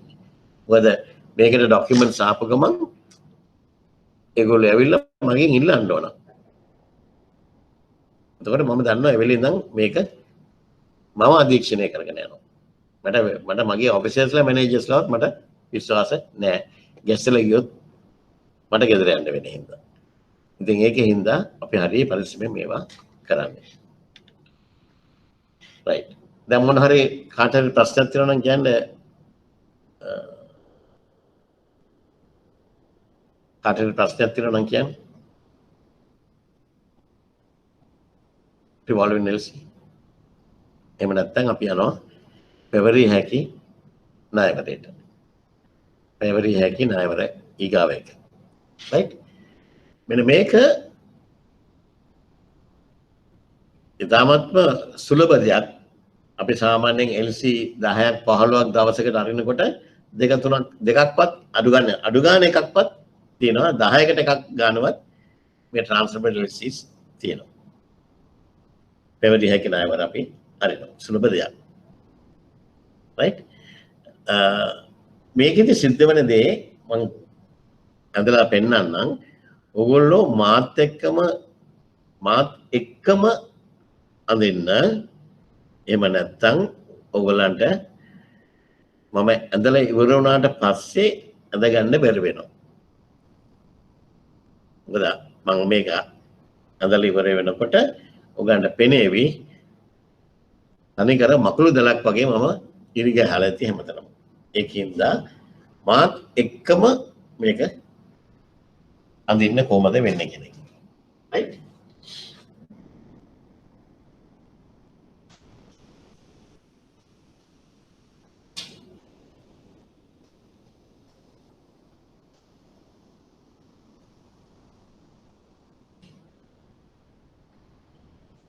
මේක සාමාන්‍යයෙන් සිද්ධ වෙන්නේ මේ ට්‍රාන්ස්ෆරබල් රේට් එක සාමාන්‍යයෙන් සිද්ධ වෙන්නේ ගොඩක් වෙලාවට බොහොම සුලභයි. අපි දන්නවා LC එකක් අරින්න අපිට අවශ්‍යයි ෆැසිලිටි එකක් ඕන. ඒ ෆැසිලිටි එකක් නැතුව LC එකක් අරින්න ඕන නම් අපිට ඒත් LC එක අරින්න පුළුවන් හොඳම ක්‍රමය තමයි මෙන්න මේ ට්‍රාන්ස්ෆරබල් LC එක. අපි LC එක අපිට ලැබිච්ච LC එක අපි ට්‍රාන්ස්ෆර් කරනවා තවත් බෙනිෆිෂරි එකට. එන ෆස්ට් බෙනිෆිෂරි එකෙන් සෙකන්ඩ් බෙනිෆිෂරිට අපි LC එක ට්‍රාන්ස්ෆර් කරනවා. මේක බොහොම සුලභ දෙයක්. අතරමැදියෙක් ඉන්නවා ෆස්ට් බෙනිෆිෂරි. එයා තමයි කෙලින්ම මේ සීන් එක කරන්නේ. දැන් මේක ඔක්කොම කළාට පස්සේ අපි ඊට පස්සේ ඔයගොල්ලන්ට හිතා ගන්න පුළුවන් කොහොමද මේක වෙන්න පුළුවන් ක්‍රම නංගන් දාගෙනම අපිට හිතා ගන්න පුළුවන් වෙන විදිහට කියන්නම්. එකම දේ මම ක්ලාස් එකේදී මට මේක හරි ලේසියෙන් උදාහරණ දෙන්න පුළුවන්. ඒ දෙන උදාහරණ මම දන්නවා පන්ති කාමරේ එළියට යන්නේ නැහැ. නමුත් මෙතෙන්දී මට ඔයගලන්ට ඒක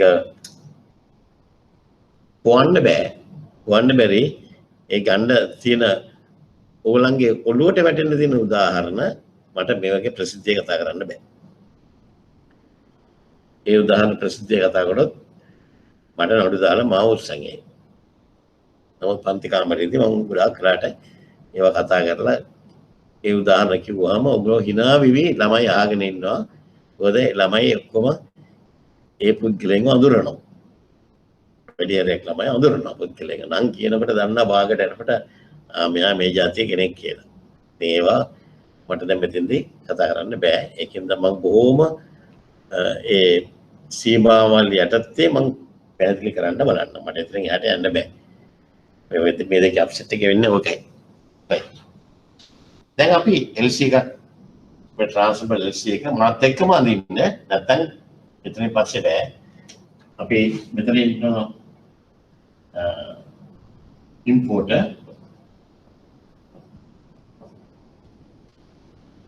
importer මෙයා ඊගාවට මෙතනින් ඊගාව පෙන්නන දාන්න first beneficiary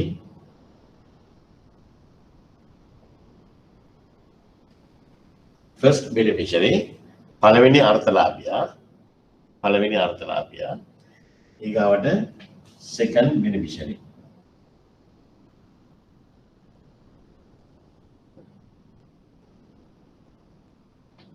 beneficiary දෙවෙනි අර්ථලාභියා import ඉන්නවා first beneficiary ඉන්නවා second beneficiary ඉන්නවා. ඒතර import එකේ බැංක් එක තමයි අපි කියන්නේ issuing bank එක කියලා. නිකුත් බැංකුව.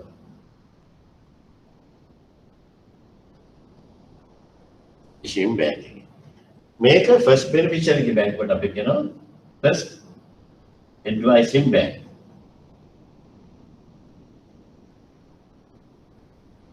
first advising bank. පළවෙනි නිවේදන බැංකුව. මේක අපි කියනවා second advising bank.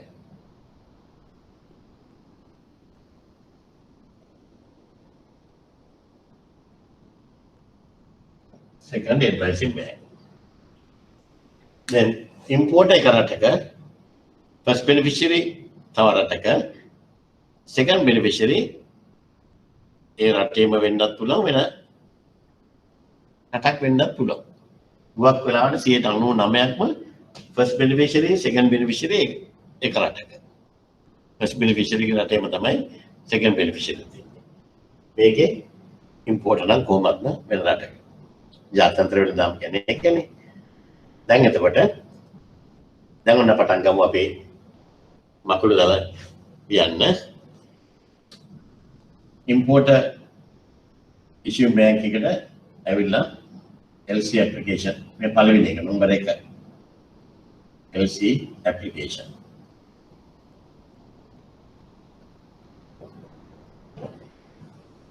LC application එක ගෙනහම අපි මොකද කරන්නේ මේ issuing bank එක LC එක නිකුත් කරනවා. issue කරන LC එක. LC එක අපි first advising bank එකට advise කරනවා. නිකුත් කරලා shift එකේ යවනවා normal LC එකක් වගේ යනවා. ඒක තියෙනවා එක condition එකක්.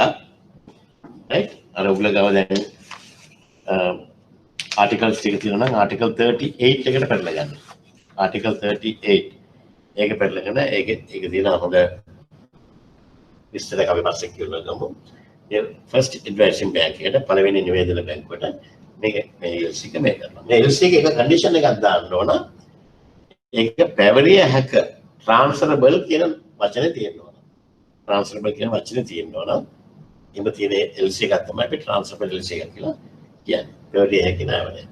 ඒතර මේ දැන් අපි දාගමු මේ වල වටිනාකම LC application එක US dollars ලක්ෂය. ඒතර මේ LC එක වටිනාකම US dollars ලක්ෂය. US dollars ලක්ෂයක LC එකක් තමයි මෙතනත් යන්නේ. ඊගාවට අපි මේ first advising bank එකේ LC එකම අපි ඒක advise කරනවා first beneficiary ට. මේක නම්බර 2 නම්බර 3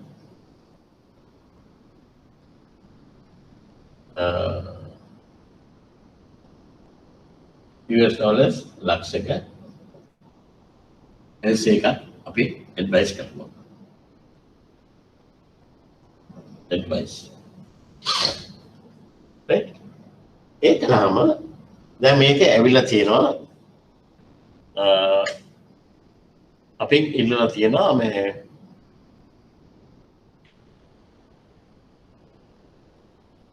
garment factory එක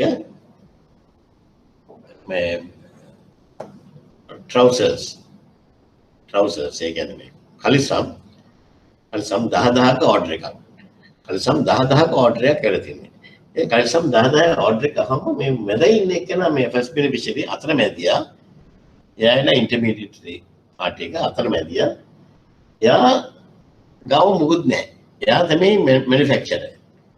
එයා කරන්නේ මේ LC එක transfer කරනවා second beneficiary. අන්න එයා ගාව තමයි factory එක තියෙන්නේ. එයා තමයි මහන්නේ.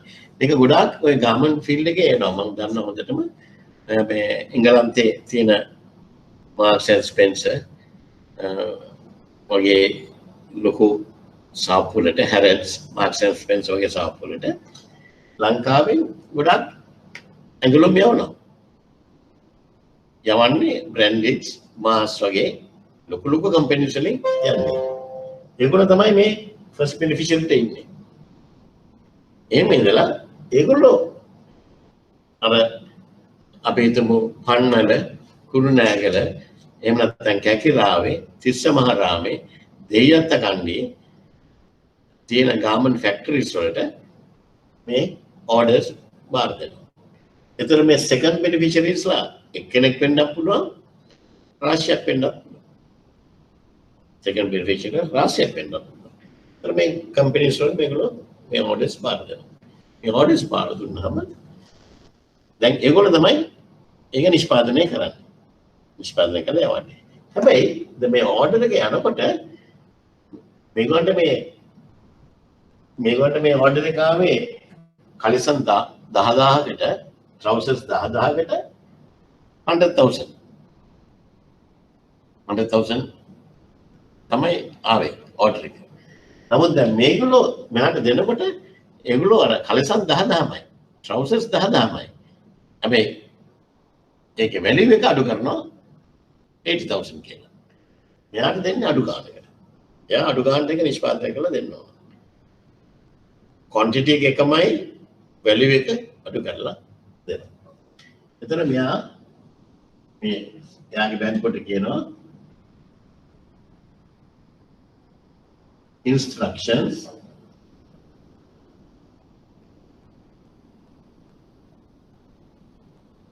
instruct to transfer. Instruct to transfer. INSTRUCT instruct to transfer. මේ TRF කියලා මම දිවේ transfer කියලා දිගටම ලියන්න බැරි හින්දා. මෙයා පවරන්න උපදෙස් දෙනවා. ඒ දෙන්නේ LC එකේ value එක මේ නම්බර 4. value එක අපි කියනවා 80000ට අඩු කරන්නයි. value එක වෙනස් කරනවා. value එක වෙනස් කරලා shipment date වෙනස් කරලා මෙයාට කියනවා මේක transfer කරන්න. දැන් අන්න මතන මෙයා transfer කරනවා නම්බර 5 LC transfer.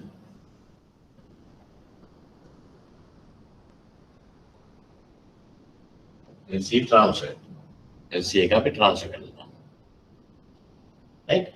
LC එක transfer කරනවා. දැන් ඒක වටිනාකම කීයද? US dollars 80000. quantity කොච්චරද? how many trousers? 10,000යි. 10,000යි. 10,000 එක එහෙමම යනවා. value එක තමයි අඩු කරලා තියෙන්නේ. හරි? ඊට පස්සේ දැන් එතකොට මෙයා ආවට පස්සේ මෙයා මේ second advising bank එක එයා advice කරනවා එයාගේ customer number 6 advice LC for US dollars 80,000. Advice LC for US dollars 80,000. right?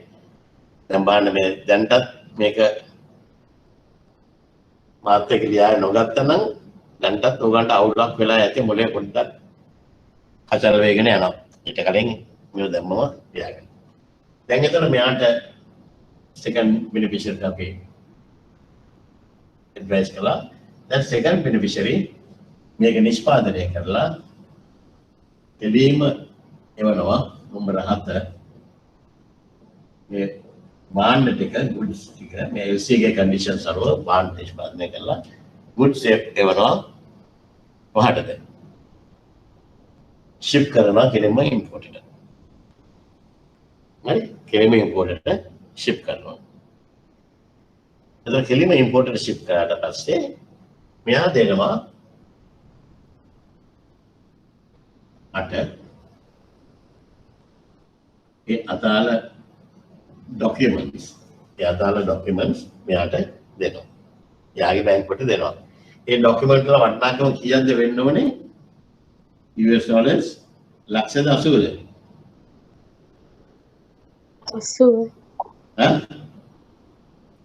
80 US dollars 80000ක් වටිනා ඩොකියුමන්ට්ස් මෙතනට දෙනවා. ඊට පස්සේ මේ බැංකුවෙන් ඒව ඔක්කොම චෙක් කරලා ඊගාවට මේ ඩොකියුමන්ට්ස් ටික එවනවා ෆස්ට් ඇඩ්වයිසින් බැංක් එකට. නමය.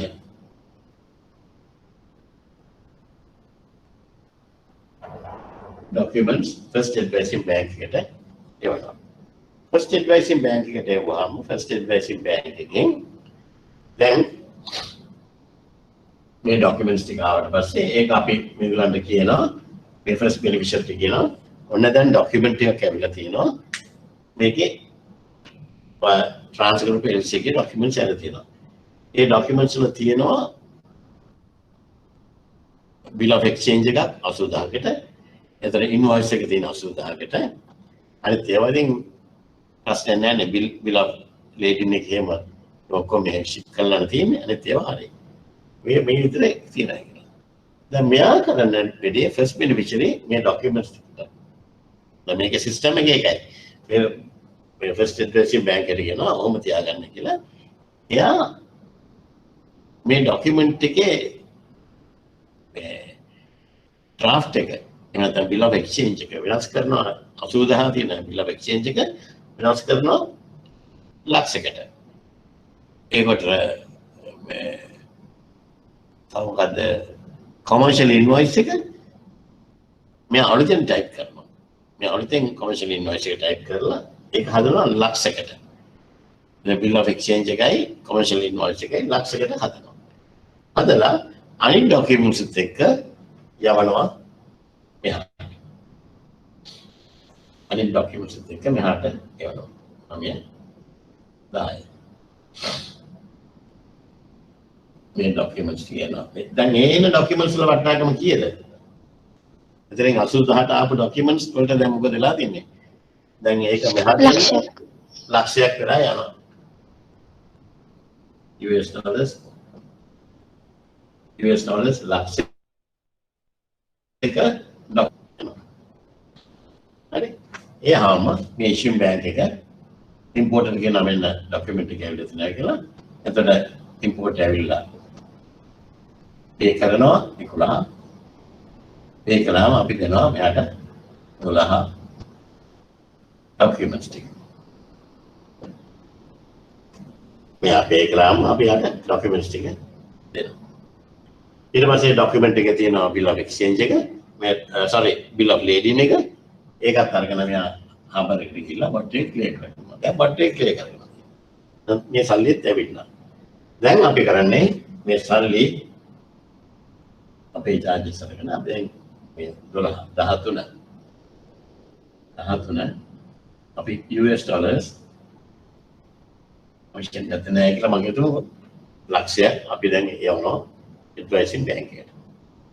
ඇඩ්වයිසින් බැංක් එකට US dollars ලක්ෂයක් යවුවාම දැන් ඇඩ්වයිසින් බැංක් එක මොකද කරන්නේ? මෙයාට ලක්ෂම දෙන්නේ නැහැ. මොකද මෙතන 80000 දෙන්න තියෙනවනේ මේකට.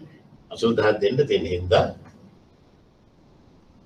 මෙයාට දෙනවා payment එක කරනවා US dollars 80000. US dollars 80000ක payment එකක් කරනවා. US dollars 80000ක payment එකක් මෙයාට කරනවා. කරලා ඒක ඇවිල්ලා 14 ඊට පස්සේ දැන් 20000ක් ඉතුරුනේ. ඒ 20000 මෙයාට දෙනවා. අහනවා. US dollars 20000. US dollars 20000 අපි දෙනවා ෆස්ට් බෙනිෆිෂරි. ඒක තමයි එයාගේ ලාභය.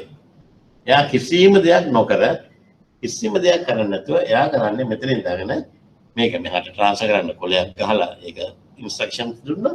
ඊට පස්සේ ආවට පස්සේ තව කොල දෙකක් එයාට යනවා bill of exchange එක හදන්නයි commission invoice එක type කරන්නයි. මෙයාට ඕන කම්පියුටර් එකයි printer එකයි විතරයි.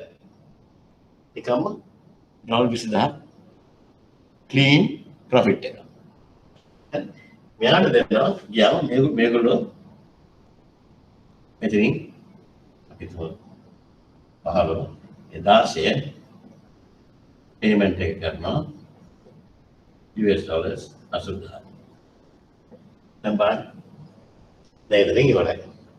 දැන් ඔක මාත් එක්ක ඔයගොල්ලෝ කී දෙනෙක් ඇඳගත්තද මාත් එක්ක?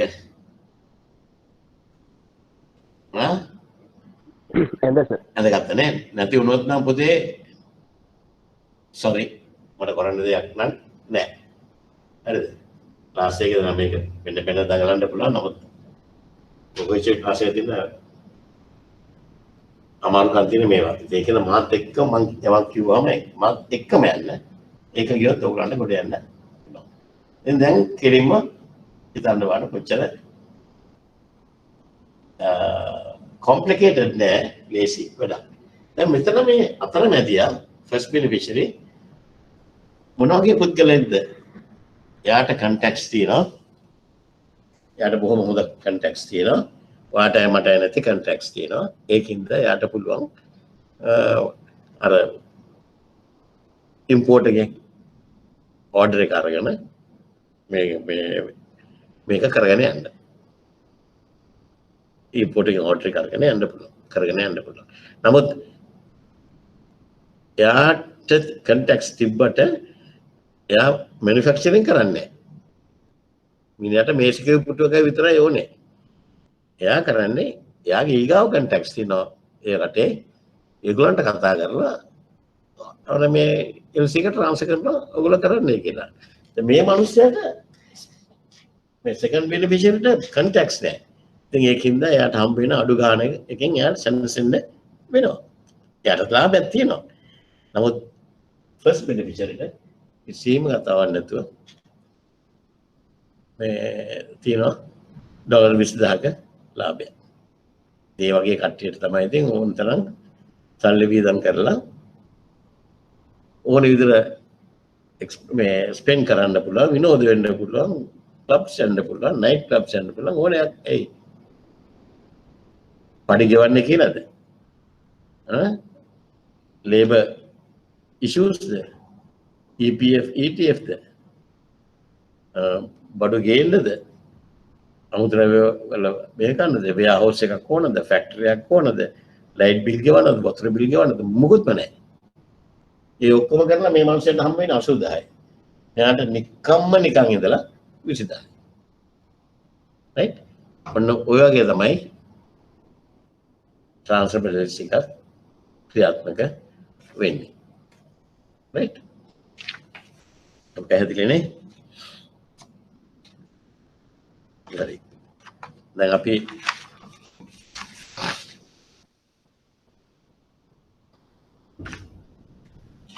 දැන් යමු නෝට් එකට.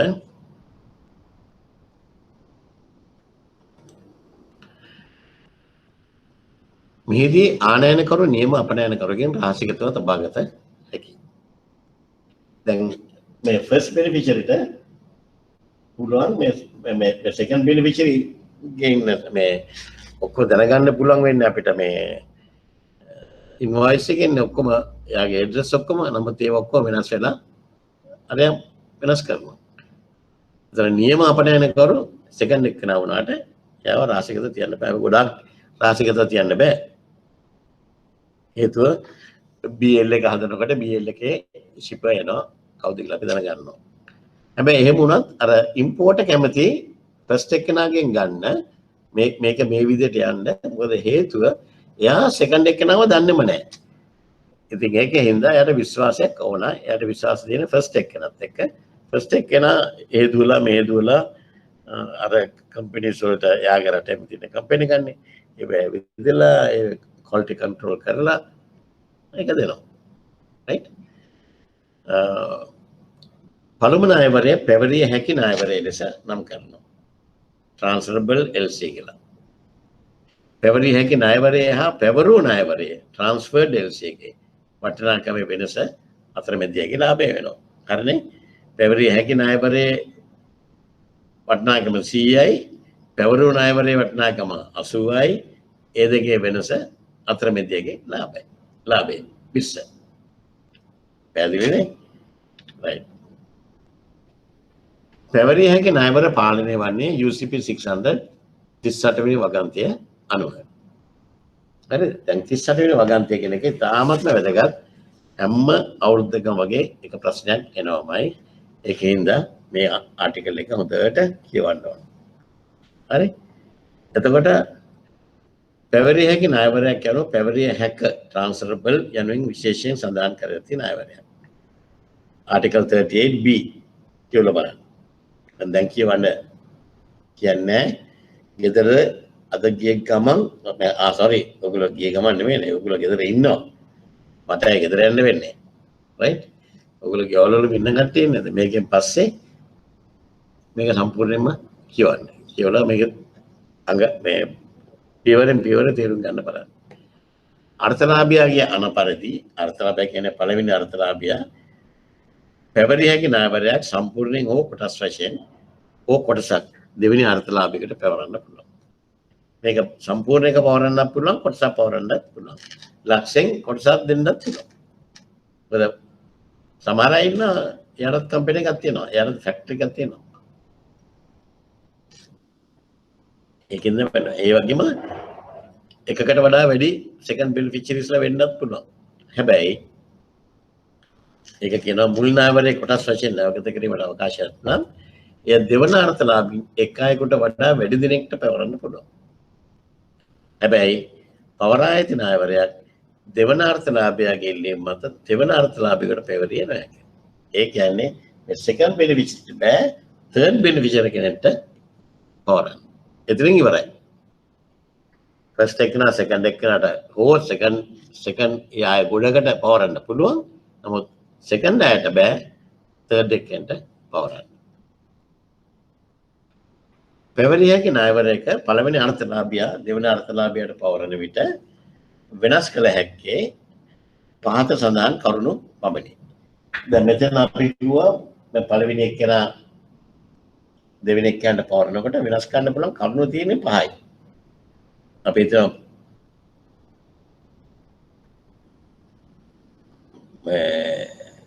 පන්සිල් එහෙම නැත්නම් පස් පව් කියලා පහක් නැහැ. අන්න ඒ වගේ එක්ක පන්සිල් කියලා ගන්න එක්ක පස් පව් කියලා මතක තියාගන්න. ඒ පහ වෙනස් කරන්න පුළුවන් කොන්දේසි 5යි. එකක් තමයි ණයවරේ වටිනාකම. ඒක පැහැදිලි නේද ඔක්කොටම? ණයවරේ වටිනාකම ලක්ෂය අපි අඩු කළා 80000කට. ඒක පුළුවන්. ඒ සඳහන් ඒකක මිල. ඒකක මිලත් වෙනස් කරන්න ඕන. දැන් මෙතන අපි ඒකක මිලයක් එක එකකයක් අපි හිතමු 100යි කියලා. එක එකක 100යි කියලා ගත්තා නම් ලක්ෂයකට කීයද? නමුත් මේක 80000ට අඩු කළාම ඒක අපිට 100යි කියලා ගන්න බෑ. 100යි කියලා ගත්තොත් එහෙම number of units අඩු වෙනවා. ඒකින්ද අපි ඒකක මිලත් අඩු කරනවා. ඒකක මිල අපි අඩු කරනවා. ඒ කියන්නේ ඒකක මිල 8 ගන්න දානවා. නෑ sorry ඉස්සලා 100ක් ගියේ එක නම් දැන් කියන්නේ 80යි. ඒකක මිල. ඊගාට අවලංගු වන දිනය. අවලංගු වන දිනේ හරි වැදගත්. අවලංගු වන දිනේ මෙතෙන්දී අපි මේක අවලංගු වෙන දිනේටම දාලා මේක කළොත් එහෙම මේගොල්ලෝ අපිට ડોකියුමන්ට්ස් එවන්නේ අවලංගු වෙන දිනේ අවු කරලා. එතකොට අපිට මෙයා මගේ ડોකියුමන්ට් රිජෙක්ට් කරනවාමයි. ඉතින් මේකෙන්ද මම අවලංගු වෙන දිනේ දවස් 15ක් විතර වගේ අඩු කරලා යන්නේ. ඒ වගේම ලියවිලි ඉදිරිපත් කර හැකි කාල සීමාව මේකත් අඩු කරනවා. ඊගාට අවසන් නැවගත කිරීමේ දිනය හෝ නැවගත කිරීමේ කාලය. අවසන් නැවගත කිරීමේ දිනය හෝ නැවගත කිරීමේ කාලය. ඒකත් අපි අඩු කළේ නැත්නම් මට මෙතෙන්දී කම්ප්ලයින්ට් ડોකියුමන්ට්ස් ටිකක් හදාගන්න බැරි වෙනවා. දැන් මේ ටික කියවනකොට ඔයගොල්ලෝ ඕම ඔළුවේ අරගෙන කියවන්න. එතකොට ඔයගන්න පුළුවන් මේක තේරුම් ගන්න. මේවා කරුණු එකක් හෝ සියල්ලම අඩු කිරීමට හෝ අඩු කිරීමට දෙකක් මෙතන වැදිලා එකක් අයින් වෙනවා. අඩු කිරීමට හෝ ලුහුණු කිරීමට හැකියාව ඇත. එසේම රක්ෂණ ප්‍රතිශතය මුල් ණයවරයේ වටිනාකමට ආවරණය වීම සඳහා වැඩි කළ යුතුයි. රක්ෂණ ප්‍රතිශතය මුල් ණයවරයේ වටිනාකමට ආවරණය වෙන්න වැඩි කරන්න ඕන. දැන් බලන්න ඒක මොකද්ද මේ කියන්නේ කියලා. අනිත් ඒවා නම් අඩු වෙන්න ඕන. අඩුනේ මොනවද අපිට නැස් කරගන්න. රක්ෂණය වැඩි කරන්න ඕන. මොකද හේතුව දැන් මේ ට්‍රාන්ස්පෝර්ට් කරනකොට මෙයාම තමයි රක්ෂණය කරන්න ඕනේ. නමුත් එයාගේ LC එක කීයද වටිනාකම? 80000ද ලක්ෂයද? සෙකන්ඩ් බෙනිෆිෂරිගේ LC එක වටිනාකම 80,000යි. 80000. සෙකන්ඩ් එකනාගේ LC එක වටිනාකම 80000යි. LC එකට රක්ෂණය ගන්නකොට අපි සාමාන්‍ය රක්ෂණය ගන්නේ 100ට කීයද? LC එකේ වටිනාකම වගේ 100ට කීයක් ගන්න ඕනද රක්ෂණය? 100. අපද 100. very good. ඔය මොන බැංක් එකේද? සම්පත්.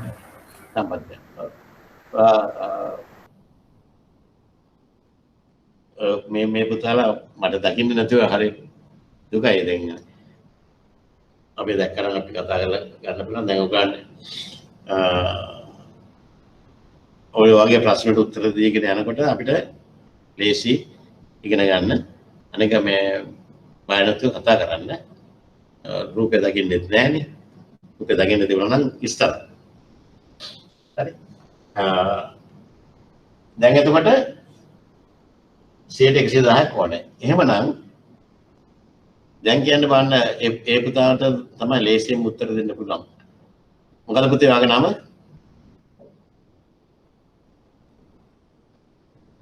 සම්පත් බැංක් එකේ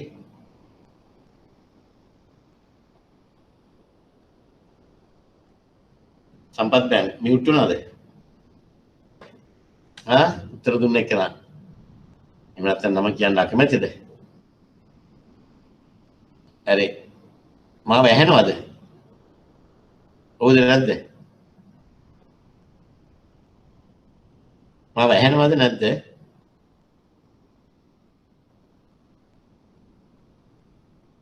ඔයගන්ට මාව ඇහෙනවද? ඇහෙනවා සර්. මොකද අර සම්පත් බැංකුවේ පුතා එකපාරට අන්තරස් දානවා.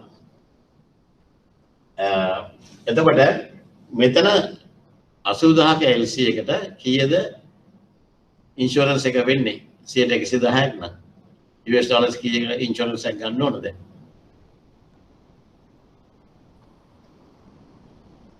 $80,000න් 110ක් කියන්නේ අනේ මහලොකු බැංකුකාරයෝ $8 $88,000 නේ 88,000 88,000යි. එතකොට $88,000ක ඉන්ෂුරන්ස් එකක් මෙයා අරගත්තොත් දැන් මෙයා ડોකියුමන්ට්ස් ටික සබ්මිට් කරන්න බෑ මෙතෙන්දී මාරු කරලා ඔරිජිනල් LC එකට ඒ මාරු කරනකොට රක්ෂණය මාරු කරන්න බෑ. රක්ෂණ සාතිකය එහෙම අරින්න ඕන. අරින්න පුළුවන් මේ වෙනස් කරන්න පුළුවන් ඔය දිලා තියෙන පංච මහ බලවේගය විතරයි. හරිද? නමුත් මෙතෙන්දී මෙයා සබ්මිට් කළොත් මේ රක්ෂණය මෙතෙන් යනකොට මේක වැරදි. ඒ ලක්ෂයක රක්ෂණයක් මේ ලක්ෂයක ડોකියුමන්ට් එකට එතන වෙන්න ඕන 1,10,000ක රක්ෂණයක් තියෙන්න ඕන. 1,10,000ක රක්ෂණයක් තියෙන්න ඕන තැන මෙතන තියෙන්නේ 88,000ක රක්ෂණයක්. එහෙනම් මේගොල්ලෝ කියනවා මේක ඩිස්ක්‍රිපන්ට් ડોකියුමන්ට් එකක් නොසියු ලේඛනයක් අපි කියවන්නේ නැහැ. ඉවරයි. සත්‍යවත් හම්බෙන්නේ නැහැ. එහෙමනම් මොකද වෙතෙන්ද කරන්න ඕනේ? මෙතෙන්දී අපි විනාශ කරන්න ඕන. මෙතෙන්දී අපි ට්‍රාන්ස්ෆර් කරනකොටම කන්ඩිෂන් එකක් දාන්න ඕන. රක්ෂණය 110 නෙමෙයි 135ක් ඔය 140ක් වෙන්න ඕනේ කියලා. 140ක් කියලා කියනවා. එතකොට 80,000න් 140ක් කියන්නේ කීයක් විතර වෙනවද? 1,12,000ක් විතර වෙනවා. 1,12,000ක් විතර වෙනවා. ඔන්න දැන් කව 118ට වඩා වැඩි වුණාට කමක් නැහැ. අඩුවට තමයි වෙන්න බැරි. දැන් ඔන්න යාන්තම් කව. හැබැයි දැන් යාන්තම් කව වුණාට මේ අහිංසක සෙකන්ඩ් බෙනිෆිෂරි ෆැක්ටරි එකකට ෆන්ක්ෂන් වෙන්නත් ඕන මේ 110ගේ ඉන්ෂුරන්ස් ප්‍රීමියම් එකක් වෙනකොට දැන් 140ක ඉන්ෂුරන්ස් ප්‍රීමියම් එකක් ගෙවන්න ඕන. ඒ මිනිහට තමයි ඔක්කොම පාඩුව. අතරමැදියට කිසිම පාඩුවක් නැහැ. right? දැන් මේකේ ඔන්න දැන් මෙතන පැහැදිලි කරලා තිබ්බා උගන්න ට්‍රාන්ස්ෆරින් එසියක් වෙන්න කොහොමද කියන එක. ඒකත් කියවලා බලන්න. පැවරිය හැකි ණයවරයක වාසි මොනවාද? පැවරිය හැකි ණයවරයක වාසි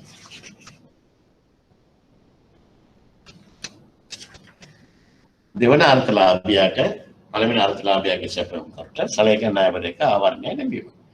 දෙවෙනි අර්ථලාභියාට සලේකන ණයවරයක ආවරණය ලැබෙනවා. එයාට ටිකක් හොඳයි ඉතින්. හැබැයි අපි මෙතෙන්දී ට්‍රාන්ස්ෆර් කරනකොට දානවා කන්ඩිෂන් එකක් upon receipt of funds from the importer කියලා. Upon receipt of funds from the importer. ඒ කියන්නේ import එකෙන් සල්ලි ලැබුණාම තමයි මේක ගෙවන්න කියන එක අපි කන්ඩිෂන් එක දාලා තමයි කරන්නේ. නැත්නම් ඉමීඩියට්ලි දෙන්නේ නැහැ. එහෙම දැම්මාම මෙයා under supervision යනවා නිකම්ම හරියට බඩ් ටික යවුවේ නැත්නම් හරියට ડોකියුමන්ට් එක දුන්නේ නැත්නම් යාට සල්ලි හම්බෙන්නේ නැහැ. මෙතන සල්ලි හම්බුනේ නැත්නම් මෙයාට පළවෙනි එක යන කිසි ප්‍රශ්නයක් නැහැ. යාට කොට දෙකයිනේ යාගේ පාඩුව තියෙන්නේ. නමුත් හරියට තමයි පාඩුව එන්නේ. මෙහිදී සිදුවන්නේ පළවෙනි අර්ථලාභය විසින් මුල් ණයවරය දෙවෙනි අර්ථලාභය වෙත පැවරීම නිසා අලුතින්ම ණයවරයක් නිකුත් කිරීමක් නොවන. එම නිසා පළමු අර්ථලාභයට සාමාන්‍ය ලෙස ණයවරයක් නිකුත් කිරීමේදී සූරකමක් ලැබීමට අවශ්‍ය නොවේ. හරි? පැහැදිලි. ඊගොවට ආනයන කරුට ඇති අතිරේක ආදායම් අවදානම් සහ පිරිවැය ආනයන කරුට ඇති අතිරේක අවදානම් මොනවද? නොදන්නා තෙවන පාර්ශ්වයකින් බාණ්ඩ ලැබීමේ අවදානම. මේ ආනයන කරුට මේ බඩු එන්නේ නොදන්නා තෙවන පාර්ශ්වයක්. එයා දන්නේ මේ first beneficiary එක. නමුත් බඩු එන්නේ third party එක. ඒ අවදානම තියෙනවා. right?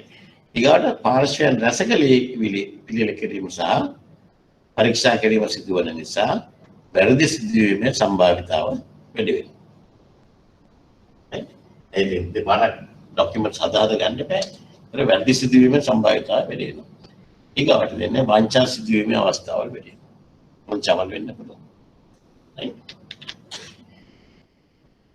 මෙතන මම දාලා තියෙනවා USP 600 article 38 වල වැදගත් අනුවගන්ති මම දාලා තියෙනවා. එතකොට ඒවා කියවලා බලන්න 38A B C D E මේ ඔක්කොම ටික කියවන්න ඕන. මුළු article 38 එකම කියවන්න. කියවලා ඉවරලා අපි ලබන සුමානේ ක්ලාස් එක පටන් ගන්නේ මේ article 38 එක නැවත වරක් කතා කරලා. තාමත්ම වැදගත්. ඒකෙන්ද හැම කෙනෙක්ම ආටිකල් 38 එක අඩුම ගාන දෙපාරක් තුන් පාරක්වත් කියවන්න. ඒකවල ඔක හොඳම නෝට් එක. මේ පැවරිය හැකි ණයවර වලට වෙන මගේ නෝට්ස් උත්තෝන්නේ මේක කියවන මේක හොඳ නෝට් එකක් වෙනවා. කියලා බලන්න කොහොමද කියලා හොඳ නෝට් එකක්. හරි. ඒතර ඒකේ 38 ඒක එනවා ණයවර පැවරිය පිළිබඳ බැංකුවේ වගකීම. 38B එකේ එනවා පැවරිය හැකිය කියන එක සඳහන් කරන්න ඕනේ කියන එක. Transferable කියන එක ඊගාවට පවර්ණ බැංකුවේ කොටස් ගාස්තු කවුද අය කරගන්නේ දෙවෙනි අර්ථලාභයකට පැවරීමට නොහැකි වීම සෙකන්ඩ් එක යන්න බෑ තුන්වෙනි එකකට පවරන්න ඒක තියෙනවා ඊයේකේදී කියනවා දෙවෙනි අර්ථලාභයට සංශෝධන දෙන්න ඕන කොහොමද කියලා 38G එකේ තාමත් වැදගත් මේක වෙනස් කළ හැකි කොන්දේසි මොනවද කියන එක ඊගාවට ඉන්වොයිස් ආනගර ආදේශ කිරීම අනිත් එක 38J කියන්නේ ගෙවීම හෝ ගණන් කිරීම කරන ස්ථාන. ඒ වැදගත් ඒවා අනුවගන්ත දාලා තියෙනවා. නමුත් සම්පූර්ණ එක කියවන්න 38. ඒකෙන් තමයි අපි ගාවට පටන් ගන්න. දැන් එකම එක ප්‍රශ්නයක් මම කියන්නම්. දැන් මේ ෆස්ට් බෙනිෆිෂරි දැන් මෙයා සෙකන්ඩ් එක නා ડોකියුමන්ට්ස් හදලා එවනවා 38H එකේ 38H එකේ කියනවා සෙකන්ඩ් එක නා ડોකියුමන්ට්ස් එක හදලා ෆස්ට් ඉන්ට්‍රෙස්ටින් බැංක් එකට එවුවට පස්සේ ඒතර ඒගොල්ලෝ බලනවා ෆස්ට් බෙනිෆිෂරි හොයාගන්නත් නැහැ. ඒ විනා පැනලා ගිහිල්ලා එක්කෝ පොලිසියට බය හැංගිලා පොලිසියට බය හැංගිලා කියන මම කියනවා මේ කම්ම ඉඳලා ඩොලර් 20000 ගන්න මිනිස්සෙක් ඩොලර් 20000 කියලා කොහොම අපේ කොච්චරද මිලියන 4ක් මිලියන 4ක් නිකම්ම ඉඳලා ගන්නවා. ඒතර යාට දැන් ගන්න බලා මම නයිට් ක්ලබ් යනවා තාත්තගේ ඩිෆෙන්ඩර් එක අරන් ගිහිල්ලා සිකියුරිටි කාර්යයත් එක්ක ජොලියට දාලා අන්න ගහගෙන දැන් ඔන්න පොලිසියෙන් හොයනවා පොලිසියෙන් ගන්නට මිනිහා මග ඇරලා දැන් මේ අසලේ ડોකියුමන්ට් එක එනවා දැන් කොහාටද අපි මේ කොහොමද මේ මාසයෙන් දැන් මේ ආදේශනය කරන්නේ ආදේශනය කරන පරක්කුණුත් මොකද වෙන්නේ මේ සෙකන්ඩ් බෙනිෆිෂරි අහිංසක මිනිස්සයාට සල්ලි ලැබෙන එක නැති වෙනවා. ඒකින්ද ආටිකල් 38H එකේ පැහැදිලිව තියෙනවා ඒ වගේ අවස්ථාවකදී කිසිම දෙයක් මාරු නොකර මේක කෙලින්ම මේ ෆස්ට් ඉන්ට්‍රෙස්ටින් බැංක් එකට බලය දීලා තියෙනවා ඉෂුවින් බැංක් එකට ડોකියුමන්ට් එක යවන්න පුළුවන් කියලා. එහෙම යවුවොත් එයාට හම්බෙන්නේ 80000යි ලක්ෂයක් නෙමෙයි හම්බෙන්නේ මෙතන නම් 80000යි හම්බුනාම කෙලින්ම 80000 සෙකන්ඩ් එකකට දෙනවා ෆස්ට් බෙනිෆිෂරිට සතයක්වත් නැත. මොකද එයාගේ වත්කින් පැහැර හැරියා ඒකින්ද ආටිකල් 38H එක වෙනුවට මගින් අපි සෙකන්ඩ් බෙනිෆිෂරිට තියෙන අවදානම අපි කවර් කරලා ගන්නවා. මොකද මේ මිනිස්සයා අවසානයේදී දුක විඳලා තියෙන්නේ. ඉතින් එයාට කන්දනක් වෙන්න දෙන්නේ නැහැ. හරි. අපි මම හිතන්නේ මම හිතන් ආවේ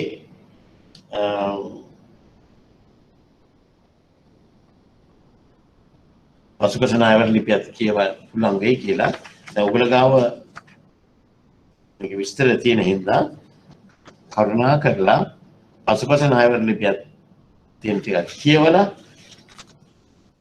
ඊට පස්සේ ඒකේ තියෙන ආශ්‍රිත ප්‍රශ්න මන් දීලා තියෙනවා. ඒ ප්‍රශ්න ටිකත් කරලා ආටිකල් 38 එක සම්පූර්ණයෙන්ම පාඩම් කරලා අටපාඩම වගේ පාඩම් කරලා අඩුම ගන්න 3 පාරක්වත් කියවලා ඒ ටික දැස් පිට එන්න ඊගාව සුමාන. මොකද පැය දෙකකට මේක අපි හොඳටම ඇති. වෙනතර පැය දෙකමාරක ක්ලාස් එකේ තමයි අපි මේ ටික ඉවර කරගන්න පුළුවන්. නමුත් අද හරියටම මේ ප්‍රමාණයට අපි ඉවර කළා. හරි? රයිට්. එහෙනම් මම ඔයගොල්ලෝ තව ප්‍රශ්න මොනවද තියෙනවා නම් මට කියන්න. දැන් ක්ලාස් එක ඉවරයි. ප්‍රශ්න මොනවද තියෙනවා නම් කියන්න.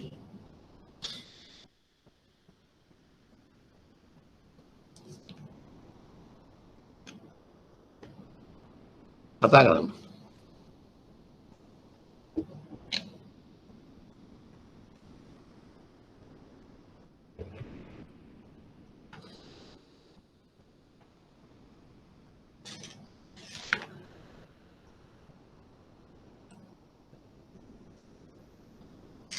right මොනවද තියෙනවද ප්‍රශ්න?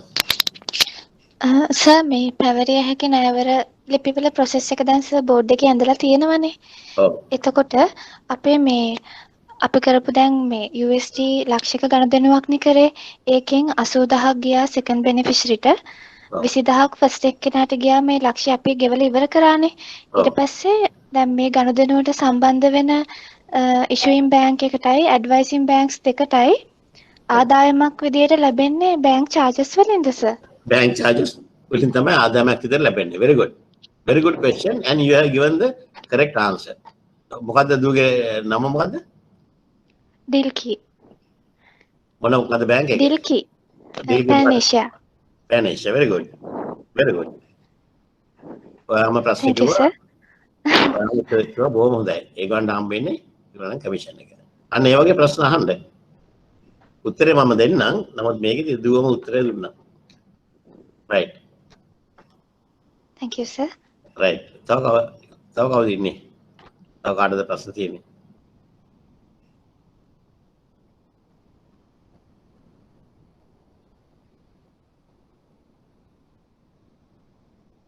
right. ඔයගොල්ලන්ට ප්‍රශ්නයක් නැත්තම් අපි නම් තියෙනවා නම් කියන්න මම ඉන්නවා. මොකද මම අද තව හවස 5 වෙනකම් මම මෙතන ඉන්නවා. right.